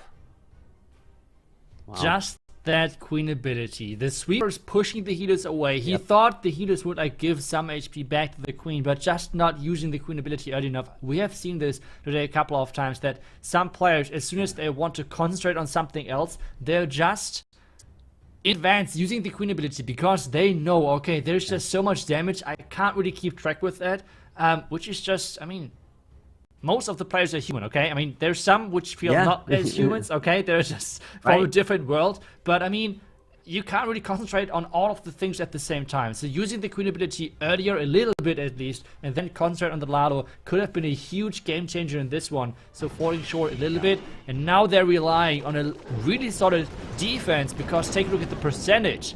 It is... I mean, EA so far did so incredible well on the percentage game that... even I don't know, 60-70% 2-star should be already enough to win this match now. Yeah, that is definitely, I think it's like they need a 50 8% 2-star from Rainberry here, and they could be victorious. We'll just have to keep our eye on that if that's actually true. But with this Queen charging her way in, we have 6 lightning spells, which can secure a Monolith. So as this Queen continues her charge, does he decide to take down the Monolith? Actually, no, it's not Queen charge. It's just setting the heroes. No way, there's no healers. Oh my! Oh, rip to Rainberry's Queen. That Town Hall stays. But since he only needs a 58% too, I think it should be okay. It's not over. But that 3-star that did not come in from GS, that is the difference maker right here. Yeah, if GS would have 3-starred, they would have forced Chasmac EA to 3-star on their own. Otherwise, they would have lost on Star. So this makes this even more painful overall. He now just sending in a couple of rune groups from different sides because he knows he just needs to go for those 2 stars. It does not need to be like the craziest attack or anything. He's just making sure that he's picking off buildings on the outside and enabling his minions to get more percentage, already crossing the 50% mark. And he has a lot of minions left to play. Yeah, he just needs a couple more percentage, and I believe it should be enough. There is the 58 right there to at least secure it. And wow, he barely is surpassing that mark. But it was the percentage game that they were getting in all the other attacks that is the difference here. So Chasmac, GS, going 3-0 in the group stage. It doesn't matter what happens in the group stage as long as you win in the playoffs, and you can advance because it is single elimination. All that work, all you need. So wow, great effort there from Rainberry, but he knows he got the percentage needed for a victory, which I believe was the 58, and he's ending just about a 72 and a 73 with this last minion here. Yep.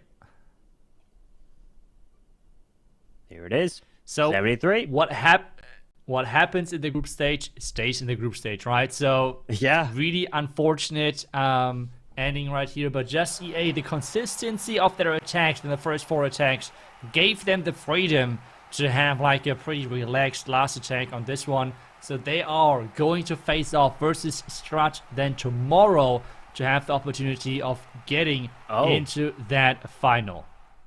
So I've got some things to tell you that I'm just being told is the single elimination, but the finals is best of 3.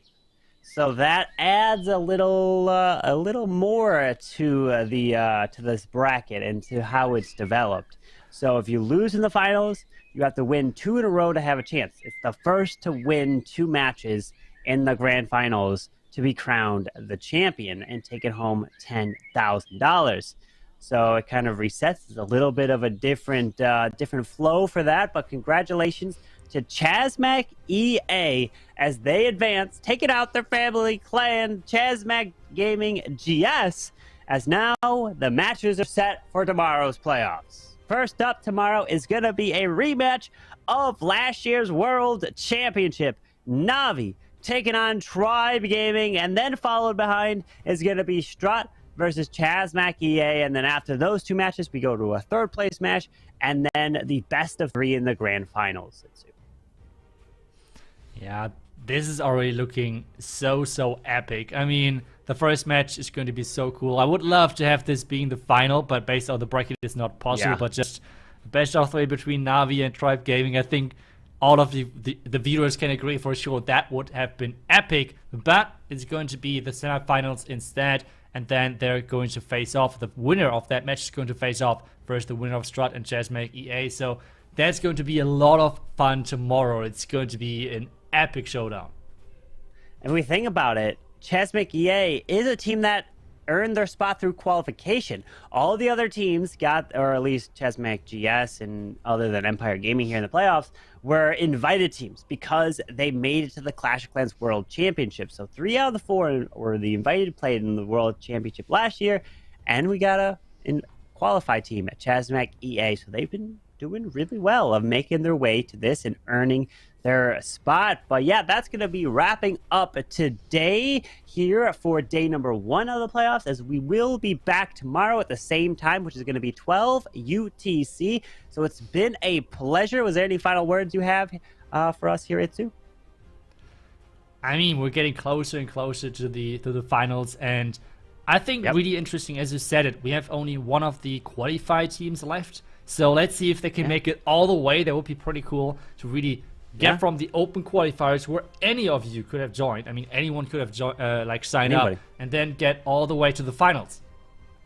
Oh, and it looks like Itsu is almost signed off here. So, you know, what it means you're getting ready for day number 2. So we'll see you in day number 2, Itsu. And I will see all of you at home as well tomorrow. So hopefully you guys did enjoy. Remember, 12 UTC. We will be back tomorrow. Till then, have a great rest of your day. Clash on.